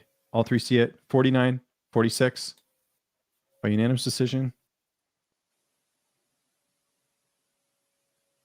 Now they said he's the two-time UFC bantamweight champion. Okay, it's funny. So he says he's the two-time bantamweight champion. Technically, it's the interim title, but hey, whatever. That's fire for the Flames. It's fuel for the Flames, yeah. All those Sterling haters are going to be out in force now. Oh, you better believe it. Let's see what Sterling tweets out. Keep an eye on his feed. We'll let this breathe a bit, and then we'll get to your questions after. Crazy as managers doing the translation.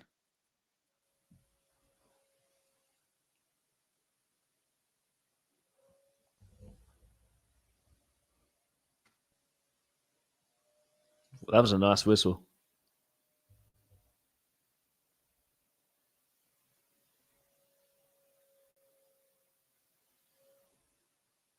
Brilliant fight, man. I have it 49, 48, 47 for Jan. You earned that first ass whooping. Rest up and enjoy the work you did. I'll see you soon. That's what Sterling says. Predictable.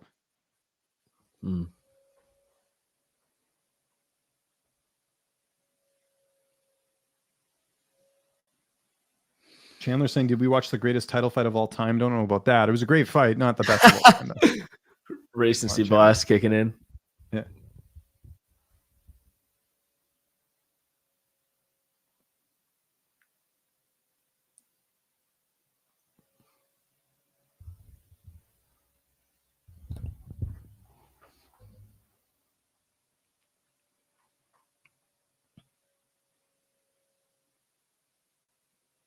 Oh, look at his kid on there. He's got, I think his kid's like close to my age.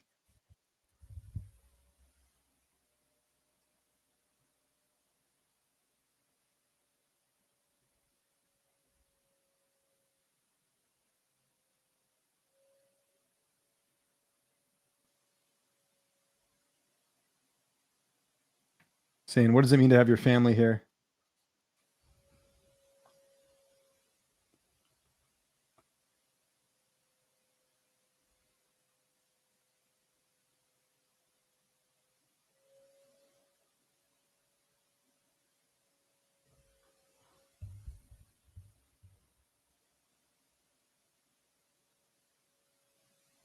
Says Abu Dhabi's his home. Oh, here we go. What's your message to Aljamain Sterling? Let's hear it.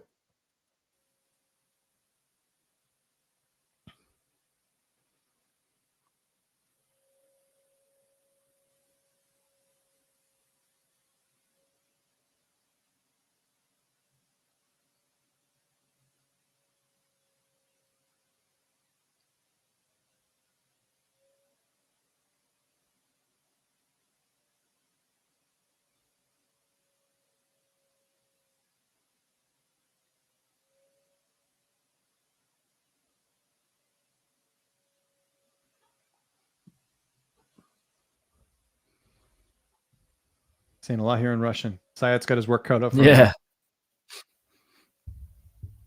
Everyone knows I'm the real champion. I'm ready to fight anyone. Could be Dillashaw or the Clown Sterling. I want to thank my team for coming here. Thank you, everyone. There you go. Yeah, we'll see what's next. I would think Sterling's next, but you never know. Let's get to your questions, everyone, here. What did you think of that fight? Do you agree with Michael Chandler? It was the best title fight of all time. Oh, he's with Cory. Hold on. Gotta wait for Cory's reaction here. The fantastic performance. Sandhagen looking really bummed out, which anyone would be, right? Mm-hmm.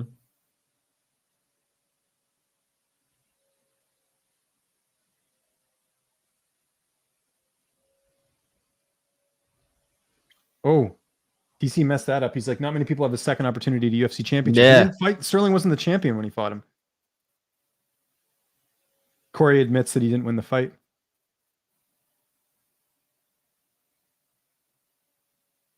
Yeah. A lot of respect shown. They shake each other's hand after the fight, Sandhagen and Jan. Sandhagen's like, I want to fight the best in the world. It's like, I'm grateful I got to do it. I'll learn from it. Next time I face him, I'll get the win. Sandhagen's the man. How can you not like that guy? Okay, now we'll get the questions. Respect. All right, main event on tap, everyone. So we got a bit of time here. We'll get your questions. What did you think of the fight? I don't think it was the greatest title fight of all time, but a great fight on this card. Probably the best fight we've seen so far, right on this card, I would think, although you didn't watch the prelims. But hey, what are you going to do? Damn, I could have hit 2 parlays for the first time if Jan got the finish. Yeah, I didn't think he was going to finish Jan or Sandhagen. When Dominic had his knee issues and he was the champ for the first time, Renan Barão was the interim champ and defended twice before he was elevated to the real champ. Bit of different circumstances, though, right? Because of the injuries with Cruz. All Russian fighters are on a roll. I think it's ROLL Facebook, but you're close. But yes, I mean, they're all favored, though. Let's get real. Was Sandhagen robbed against Jan? No, he wasn't. Not at all. Thoughts on TJ versus Jan? Big Dillashaw fan. I think Jan, my man crush, though, not sorry. I think Jan beats Dillashaw. I think Jan is just a little bit better. And the fact that, like, I thought Sandhagen beat Dillashaw. You can't really go by MMA math, but I just think just Jan's solid everywhere. Not to say that Dillashaw necessarily has flaws, but if you could give one, layoff, injuries, age, those are all things that work against Dillashaw. It doesn't really work against Jan here, right? Jan's younger. This is a solid win for him. I think it's the best win he's had in his career. And it could have been that way for the Sterling fight had he not made that mistake, but really solid win there for Petr Yan. Let's keep the questions coming, everyone, as well. Joseph's, no, we're not going to deal with the Sterling stuff. Just going to leave. You saw the one I was looking at. He says that Sterling is scared of Jan. Look, if he's listen, here's what's going to happen here. If Sterling is cleared to fight and he does not fight Jan, he will get stripped. So he has to fight Jan. Like, and again, I'm not going to be the one to say a fighter's scared. Come on, let's get real here. Yeah, anyways, no one's scared. Really how did Hooker go? Hooker got submitted in the very first round. Islam's best win of his career. That's how it went. So there we go. What was the scorecard? 49. Was it 49, 46? We're not 46. Yep. Across the board for Petr Yan. Does Yan trying to unify the belt with Sterling next or avoid the fight with Sterling and want TJ next? It sounds like Jan's trying to avoid Sterling. That's the thing. He says he'll do either or. I don't know. It's going to depend. When is TJ ready to come back and fight? When is Sterling ready to come back and fight? Those are all factors. I mean, if we're going by the rules of what MMA is, then you would think that Sterling would get the next shot. But again, Dillashaw is an option as well. So Sterling better be healthy. And if he's not, then Dillashaw is going to get him. That's what we'll say. What's Sandhagen's division ceiling at 155? I think he got the height and reach, but a bit. Hold on, 155. Well, he has to go to 145 first. Yeah, Sandhagen used to fight at 145, so I think 135 is the right weight class for him because he can make the weight. It's not like he's struggled. No reason for him to move up now. And yes, he's lost. I mean, technically, he's only lost one title shot. DC made a mistake tonight when he said second opportunity. It's only the first time he's lost. Obviously, he does have the loss to Sterling as well, but I don't think Sandhagen's in that. Spot that say Joanna's in or some of the other fighters, right, that have had several opportunities at title shots as well. Or Glover as well. Dan thinks that TJ will be next. Again, we'll have to see what the status is of Sterling's recovery. Let's go Glover upset to cap the card off. We'll see. I mean, I know it would be a great story and Jan has been knocked out. Thiago Santos knocked him out, but I think Jan takes it. I've been so wrong on Jan Blachowicz fights, and I've also been wrong on Glover fights. So maybe just don't listen to me. How does that sound?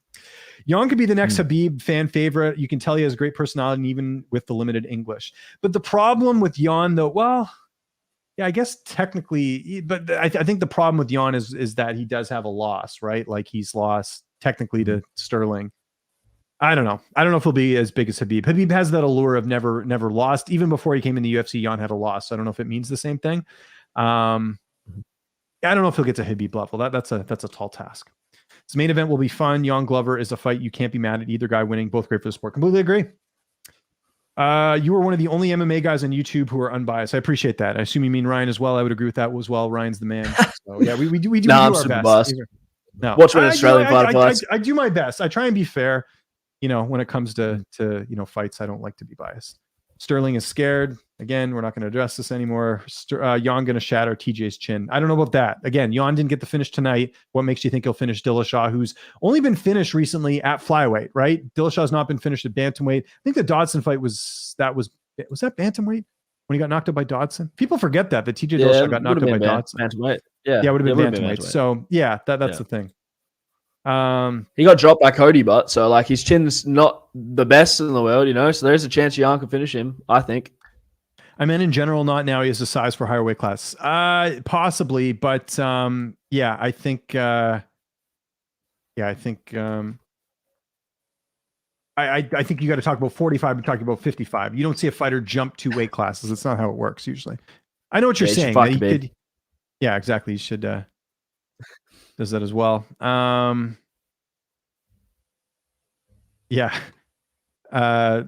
People making fun of Chandler for saying that was the best title fight of all time. It's not. Joe Rogan and Chael Sonnen can be biased. They said Masvidal Wonderboy was a close fight. Yeah, it wasn't. People make mistakes though too. There was a pretty prominent journalist who made a mistake tonight. Ryan, I don't know if you saw. I don't know if the tweet's still up there. Let me actually see if it is. No, I didn't see nothing. I've been sleeping until the main card started. So. Okay, let me see if I can find the tweet if it's still up. It has to have been deleted at this point. No, it's still up. Okay, I'm going to DM you this tweet right now. I'll send it over. I'll send it over.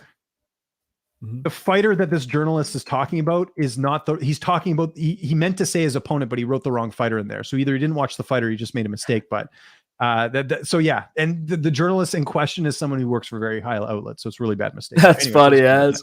Yeah. He's talking, the fighter he's referencing right off the top, he should be referring to the opponent. That's what you're talking about. Right. Where does Sterling Young 2 rank as fights to watch in 2022? It's right up there. I mean, it's a great grudge match. You know, believe it or not, people don't like Sterling. He still finished Sandhagen. Young wasn't able to do that. So, I mean, there's a lot of intrigue. I think, you know, take everything you think about Sterling and his personality. He's still a pretty good fighter. And whether you want to say that Jan destroyed him in the first fight or not, I think Petr Yan was certainly on his way to winning that fight. It wasn't a destruction. I watched that fight. I don't remember Sterling being like close to being finished prior to that. So there we go. That whole situation, actually, like, in my opinion, it lifted Jan's stock so much, having that controversy with the knee and stuff. Yeah. People before that weren't really like into Jan, but now they were so against Sterling that it built Jan up. That's what I think happened, you know? There we go. Glover walking to the cage right now. Again, we'll take questions right up until the tail of the tape like we usually do. This is the last fight of the evening. Again, thanks for everyone who's been joining us. We've been making pretty good time here. We're just 2 hours and 54 minutes. Pretty good for a pay-per-view. Why does Glover have Sideshow Bob in the background there? I don't know what's going on there. Chael is wrong a lot. That he is. If you're watching, smash that like button. Exactly. Very well said there. Still think Cory is the second best bantamweight, just that Jan is so elite. I don't know if you can call him the second best bantamweight if Sterling beat him. Or you mean TJ's ahead of him. I can understand that as well. Chael also said that Fury broke Wilder's hand. What is he smoking? Chael says some stuff to be sensationalized. Let's be honest here. Sterling, Jan, and Sandhagen are all levels above the rest of the division. You got to remember Dillashaw, though. He's up there, too. Hey, James, just tuning in. What's your prediction for the main event? I think Jan wins a decision. I don't know if he finishes Glover. If he finishes Glover, I think it'll be later because Glover's been pretty durable over the last couple fights. You look at guys like Smith and Santos who weren't able to finish Jan or Glover. Glover has a puncher's chance. I just don't think Jan's going to be the guy to get finished by Glover. Maybe he does. It would be a great story, but I think in general, it's going to be tough to finish Petr Yan or to finish Jan Błachowicz. Talking so much about that other fight. Has to be Dos Santos Denise fight. Blast him. Yes. I can't blast the journalist. You guys can see who it is for yourselves. Just type in Benoit Dos Santos or not Dos Santos. Dos Santos and Denise. You can go Google who it is there. Who do you have? I have Jan in the main event, the champ. It's going to be a clean sweep for the favorite tonight main card. Yes, it will. I would think. Go to Makhachev. McGregor is training. Doesn't mean he's back and ready and cleared to fight. McGregor's not fighting this year. No way they just book him back in. It's almost November. They're not going to book McGregor in a fight before the end of the year. It doesn't make any sense. They got to promote it first. Jan versus TJ would be less competitive than Jan versus Cory. You think so? Okay, well, we'll see. Mm-hmm.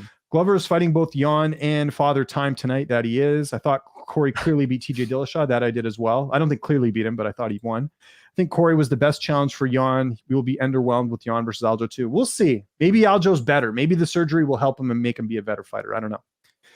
Thiago Santos knocked Glover down in their fight. That he did, but he wasn't able to actually finish him is what I'm getting at. Is Izzy striking better than Jan's style? When you say Jan, you have to say it with a J, not a Y. Otherwise, you're going to confuse me with the bantamweight champ. Is Izzy a better striker than Jan Błachowicz? I don't know. Maybe he is. Different styles. Can't be second best if Jan and Sterling recently. Exactly. There you go. Okay, I think we're coming to the tail of the tape here soon. Over to Teixeira, 43 years old. Got to walk out. Oh, you still got to walk out. Whoops. I'm getting ahead of myself here. Let's keep the questions coming, everyone. Again, I am James Lynch. He is Ryan Galloway. Thanks so much for watching.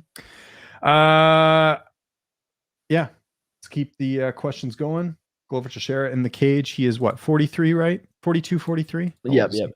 I'm very excited to see Alex Pereira debut in next week. Is it? Oh, me too. Yeah.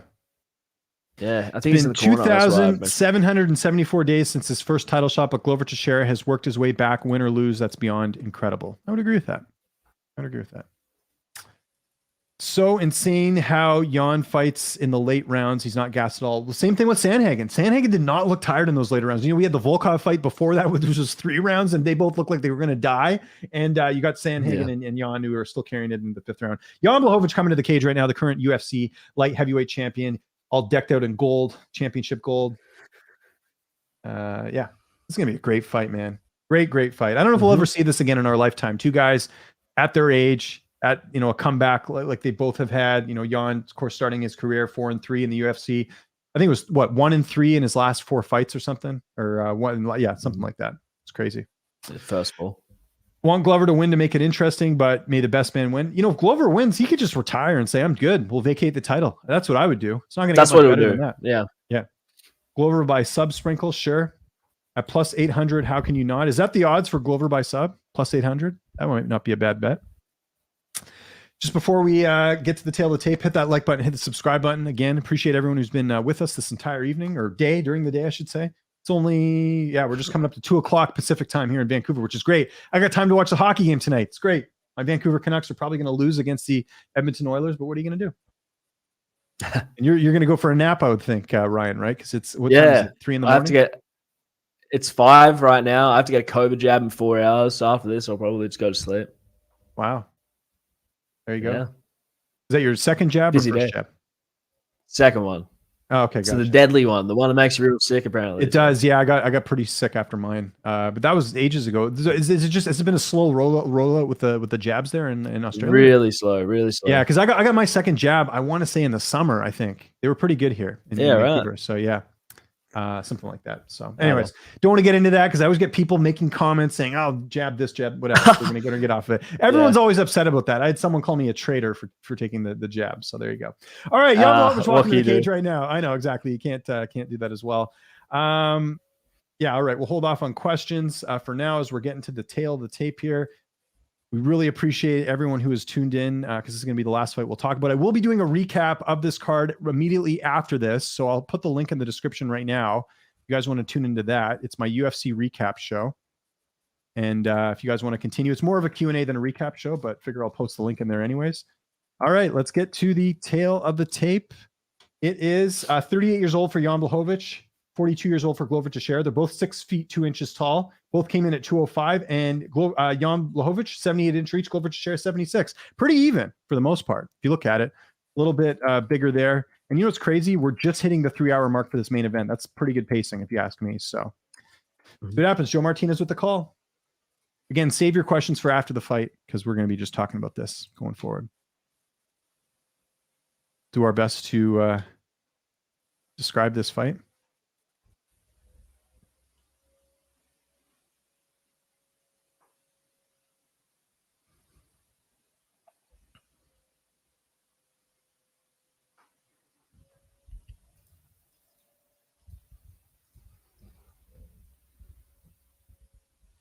Oh, it'd be such crazy if Glover wins this, man. That'd be insane. Yeah.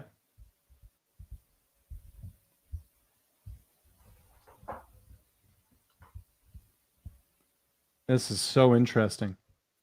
The thing is, I'm not like huge fans of like either fighter. I know obviously everyone wants Glover to win, but I think like regardless of the outcome, like Glover winning would be great. Obviously, second title shot. You know, he's been working his way back to get the title shot. Would be great. If Jan wins, it kind of just continues that we might start talking about him as one of the best light heavyweights. You know, in that conversation. I know he's only a couple title defenses, but still, I mean, again, this is a guy that you know a lot of people did not think would have as much success as he's had. Yeah. Some people just get better as they get older. I mean, it's the opposite for Gustafsson, right? Gustafsson beat both these guys when he was younger. A couple of years later, they're both fighting for a title and not him. It's crazy, man. It's very crazy. Different careers for some people. Yeah.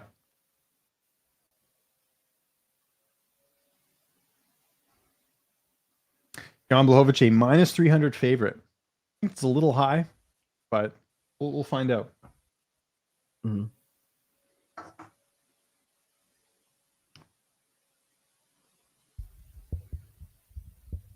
Now you got to think that Blachowicz has a solid game plan going into this one, seeing as every opponent that Glover's had in his last 3 fights has had the same fate. The fight's gone the exact same way. It's like, I don't think that Blachowicz is going to follow him to the ground if he hurts him. I think he's going to make him stand, you know? Yeah. All right, here we go. Main event underway. We've got not underway. We're about to get underway. Jan Blachowicz, Glover Teixeira, defying Father Time. We will see what happens. Glover in the yellow, and Jan in the red or black and gold. Champ. I'm calling my shot. It's gonna be an uppercut knockout from Jan. Jan's gonna knock Glover out.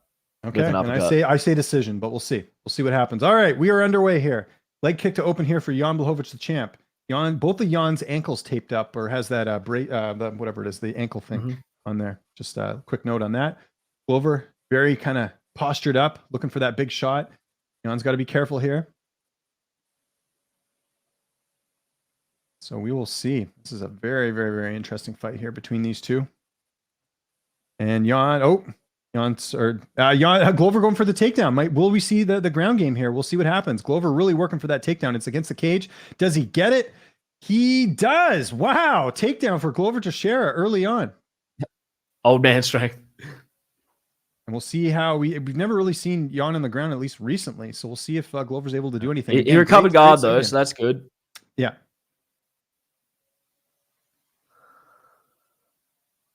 Yeah, just crazy that this early on we get a takedown. Didn't think we'd see it this early. He's looking to isolate an arm. Yeah. Can you imagine if Jan Błachowicz submits Glover? Yeah, that'd be crazy. Like triangle off his back. How sick would that be? Yeah, so Glover on top. We'll see what he can do here. Not much action right now. Glover trying to advance his position, not really doing much, just laying down a few shots, but nothing significant, nothing really too bad here right now.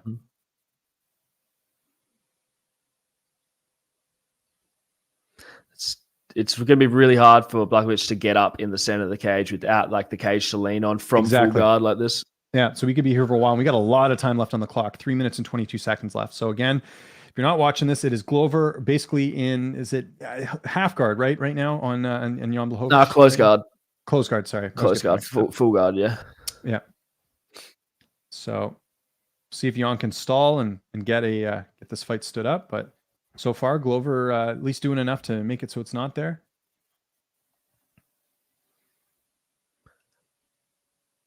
That's right. You can lose a round at this point and then still come back, So exactly, I don't think Jan's too worried. No. DC bringing up a good point that you don't really see Jan Błachowicz doing any submissions off his back, so Glover can be a little bit more free here. He doesn't have to worry about the submission threat as much from Jan Błachowicz. So that's something to keep in mind. But again, not much happening here. Like Glover's here, but he's not landing anything. He's really a can opener. Why is he doing that? Yeah, I don't know. You're not going to get a sub off that. No one's tapping that. Yeah. Don't feel nice, but Jan's not taking much damage at all here.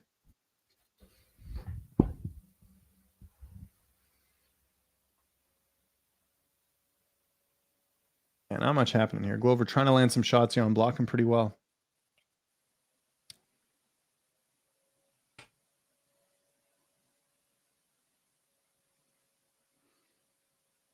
The can opener.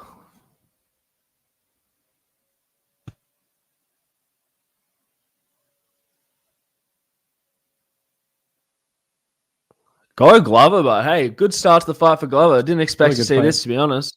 Yeah, it's a good start to him. Minute 42 left on the clock. Again, if Glover just stays here and does this, it'll be a 10-9 round for him because Jan really hasn't done anything. But I mean, Glover hasn't done anything really significant. Like Jan's just chilling here. Yeah, but the control time though, he's definitely going to win the round. Yeah, oh yeah, big time. If nothing big happens, Jan now trying to hold him down.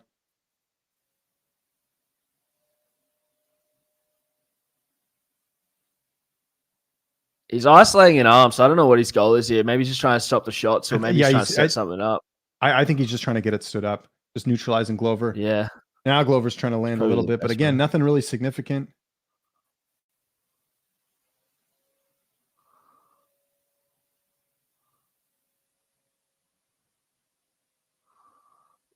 See betting favorites. How often do you see? Really? That's crazy. 12-1. I'm trying to think. Was the Oli Shaychuk was the only underdog this one so far. Yeah, that makes sense. Glover's doing some work now, landing a couple of shots. Blachowicz just trying to hold one arm, isolate one arm, and just try and wait for a stand up. Probably the clock, to be honest. 30 seconds left. Yeah, it's going to be a 10-9 round Glover. Nothing really significant here is happening. Like Jan's not in any sort of danger. Glover's not really doing a whole lot as well. But then saying that, Jan's not doing anything to Glover either. So it's going to be a 10-9 round for Glover to start things off. Good start there for the 42-year-old Glover Teixeira in his second title fight. Oh, that feels so like that's such an awful feeling. The can opener. It's so bad, man. But you're not going to get a sub off it, I don't think, especially at this level. Like with these guys, no one's going to tap to that.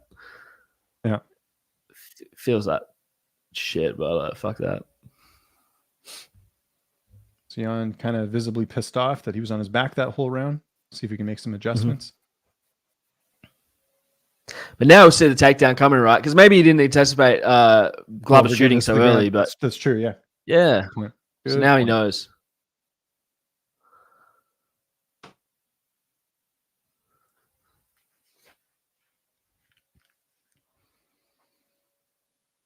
So just in between rounds, clear 10-9 Glover. No debate there.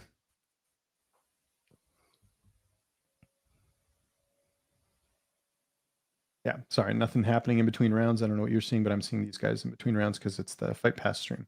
Yeah. Yeah, no, nothing. I get the stream as well, yeah. Just sitting on the stool.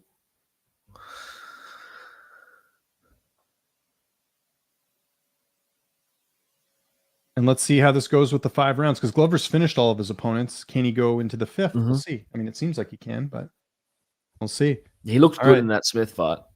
Yeah, he did. Oh, yeah. That was the 5th, right? Where he got the finish. Yeah.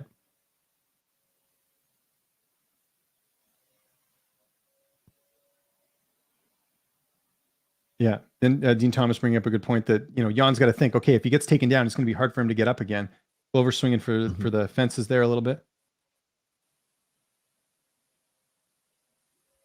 Oh, good body shot. Hey, by Glover trying the takedown again. Does he get it? Jan gets out of it and does a spinning back thing that doesn't actually land. And Jan with the left hand that hits him there.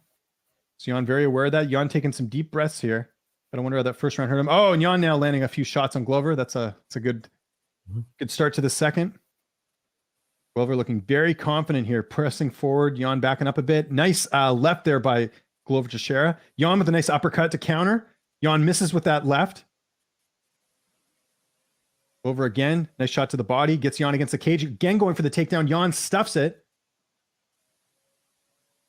Yeah, nice underhooks there to prevent the takedown. And so Glover against pushing him against the cage. They turn. Now it's Jan who gets Glover against the cage.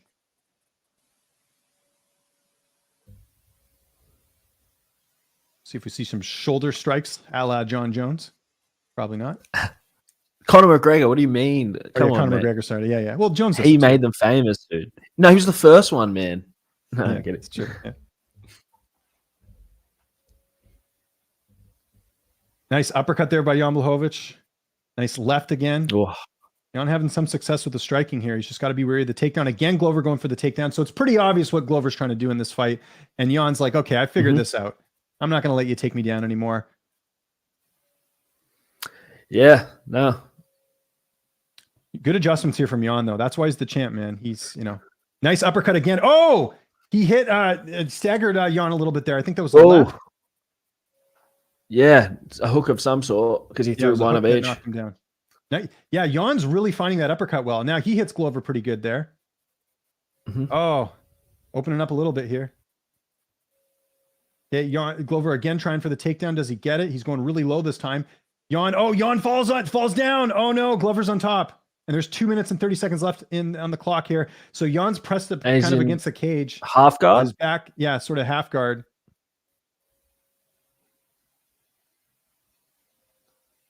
There's a long time in this round still. Yeah. And Glover passes. And we're in the same spot we were in the first round. Uh-oh. He's in mount. He's giving his back. Oh, this is not a good spot for Jan Błachowicz. What was the Glover by sub prop?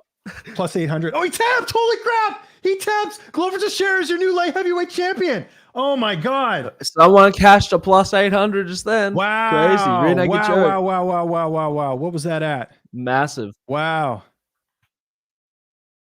He tapped pretty quickly. I think he kind of just knew he was done. Holy crap. Yeah. Wow. Massive. Now, does Glover retire here? That's the question. I would if I was him. What do you got to Holy how crap. do you get past that, you know? It's not like he's gonna do 10 title defenses, right? Wow. Holy crap. That's huge. What a story, man. Is that the best comeback in MMA history? That's got to be, right? I think so. That's got to be the best comeback in MMA history in terms of a career trajectory. You had one title shot and then it took you this long to get it. And at 42, you win the title. Unbelievable. Oh,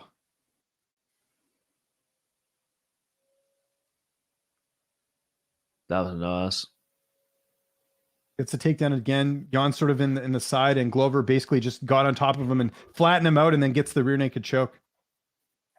Mm. Yeah, we're seeing the replay here. Holy Oh, crap. he was right under the chin too. He wasn't getting Yeah. out of that. I think No. that's what he knew. Yeah, so he tapped right away. I think he just knew there's no point. Yeah. Yeah. Wow. That's crazy. Holy crap. I don't think he's going to retire, but he definitely should. He definitely should. Wow, look at this, showing the shot there. What a card, man. Unreal. Yeah, it was a good one.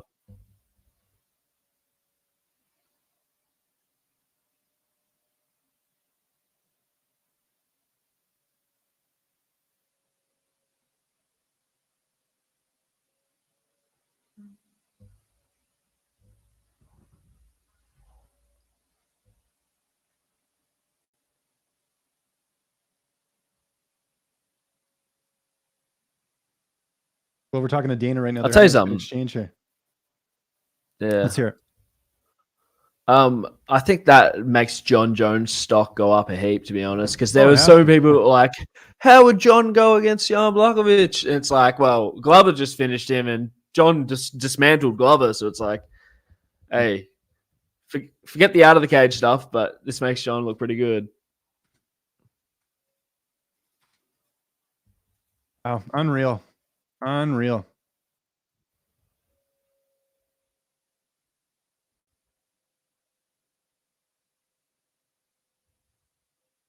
I'm visibly upset. Mm. And they're going to announce Glover here. I just want to see what he has to say post-fight, and then we'll wrap things up here, everyone. We'll get to some questions, but we'll save that for the recap. What a fight, man. 3 minutes, 2 seconds in round number 2. Submission. Rear naked choke.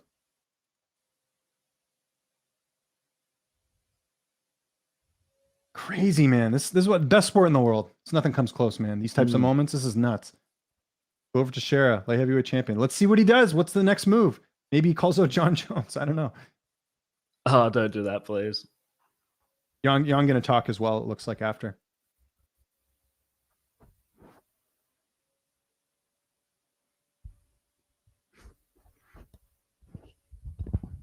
How good does it feel? Finally get the belt. 20 years, baby, Glover says.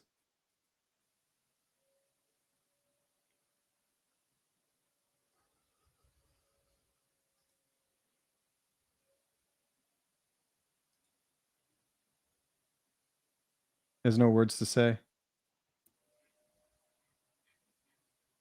Oldest first time UFC champion in modern day UFC history, 42 years and 2 days. Says, I'm going to keep breaking those rules. So it sounds like he's not retiring. Oh, yeah. Oh, well, he's going to get fed to Yuri next. So that'll be an interesting one. See how that goes.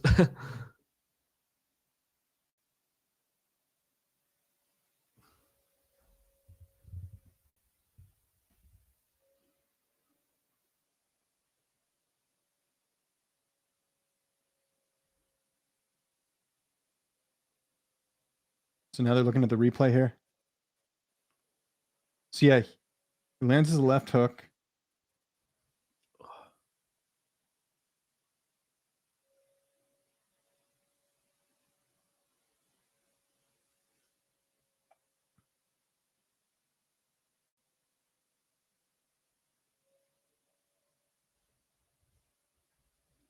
Jan is a tremendous champion.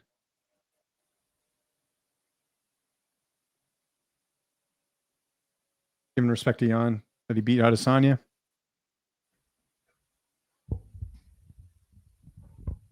I love this man. He has my respect.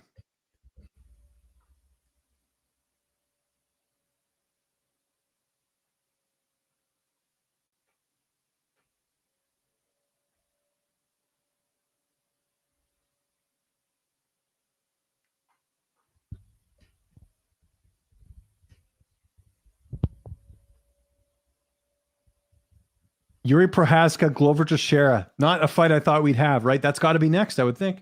Mm-hmm. Yep. Oh, now they're asking me about it. Yeah, Glover's saying he's the next one. They got a shot of Yuri in the crowd. Look at him. See how Yuri's grounded. Look at his hair. The hair. Yeah.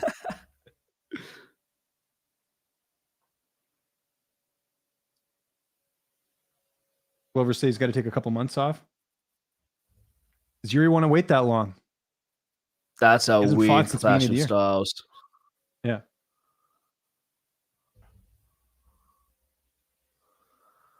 Never give up on your dreams, he says.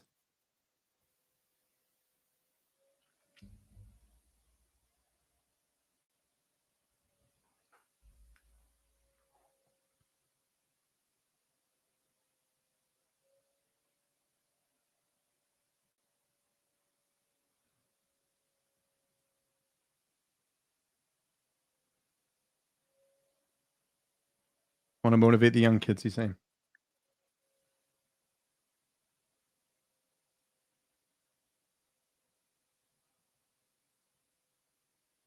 So now they're going to talk to Jan here quickly. Mm-hmm.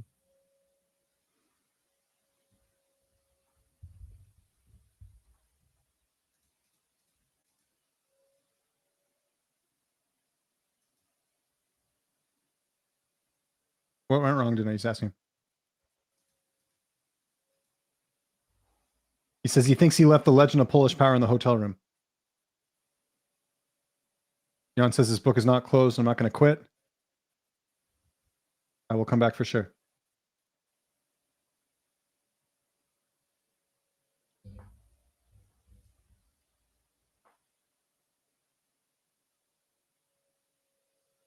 Says there's a clean choke.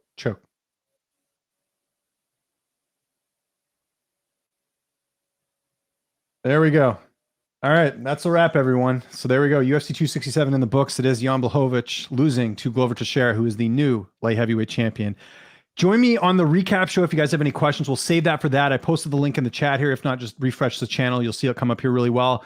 Ryan, thanks for stepping up and doing this, man. Always a pleasure. Always love having you on these streams. If there's anything you want to plug, any social media you want to get in there, anything you're working on, the floor is yours, sir.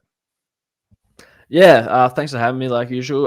My Twitter is @GalloHey_, GALLOHAEY_. Just follow me on there. I've got all kinds of things going on, but yeah, that's where you'll find it. Awesome. And thank you to everyone who stayed with us through this entire stream. We'll be doing this a week today, or I'll be doing it a week today, a little bit later in the evening for UFC 268. So make sure you join me for that as well. Join me also on the recap. I'll just, like I said, just refresh the page. Just give me a few minutes. I'll hop onto this separate stream. For myself, for Ryan Galloway, thank you so much for watching. I hope you guys really enjoyed this card. We'll see you on the recap show. If not, I'll see you Monday for the UFC 268 preview and then the UFC 268 Hangout next Saturday. Have a great rest of your day, night, evening, wherever you are right now. This is James Lynch signing off. Have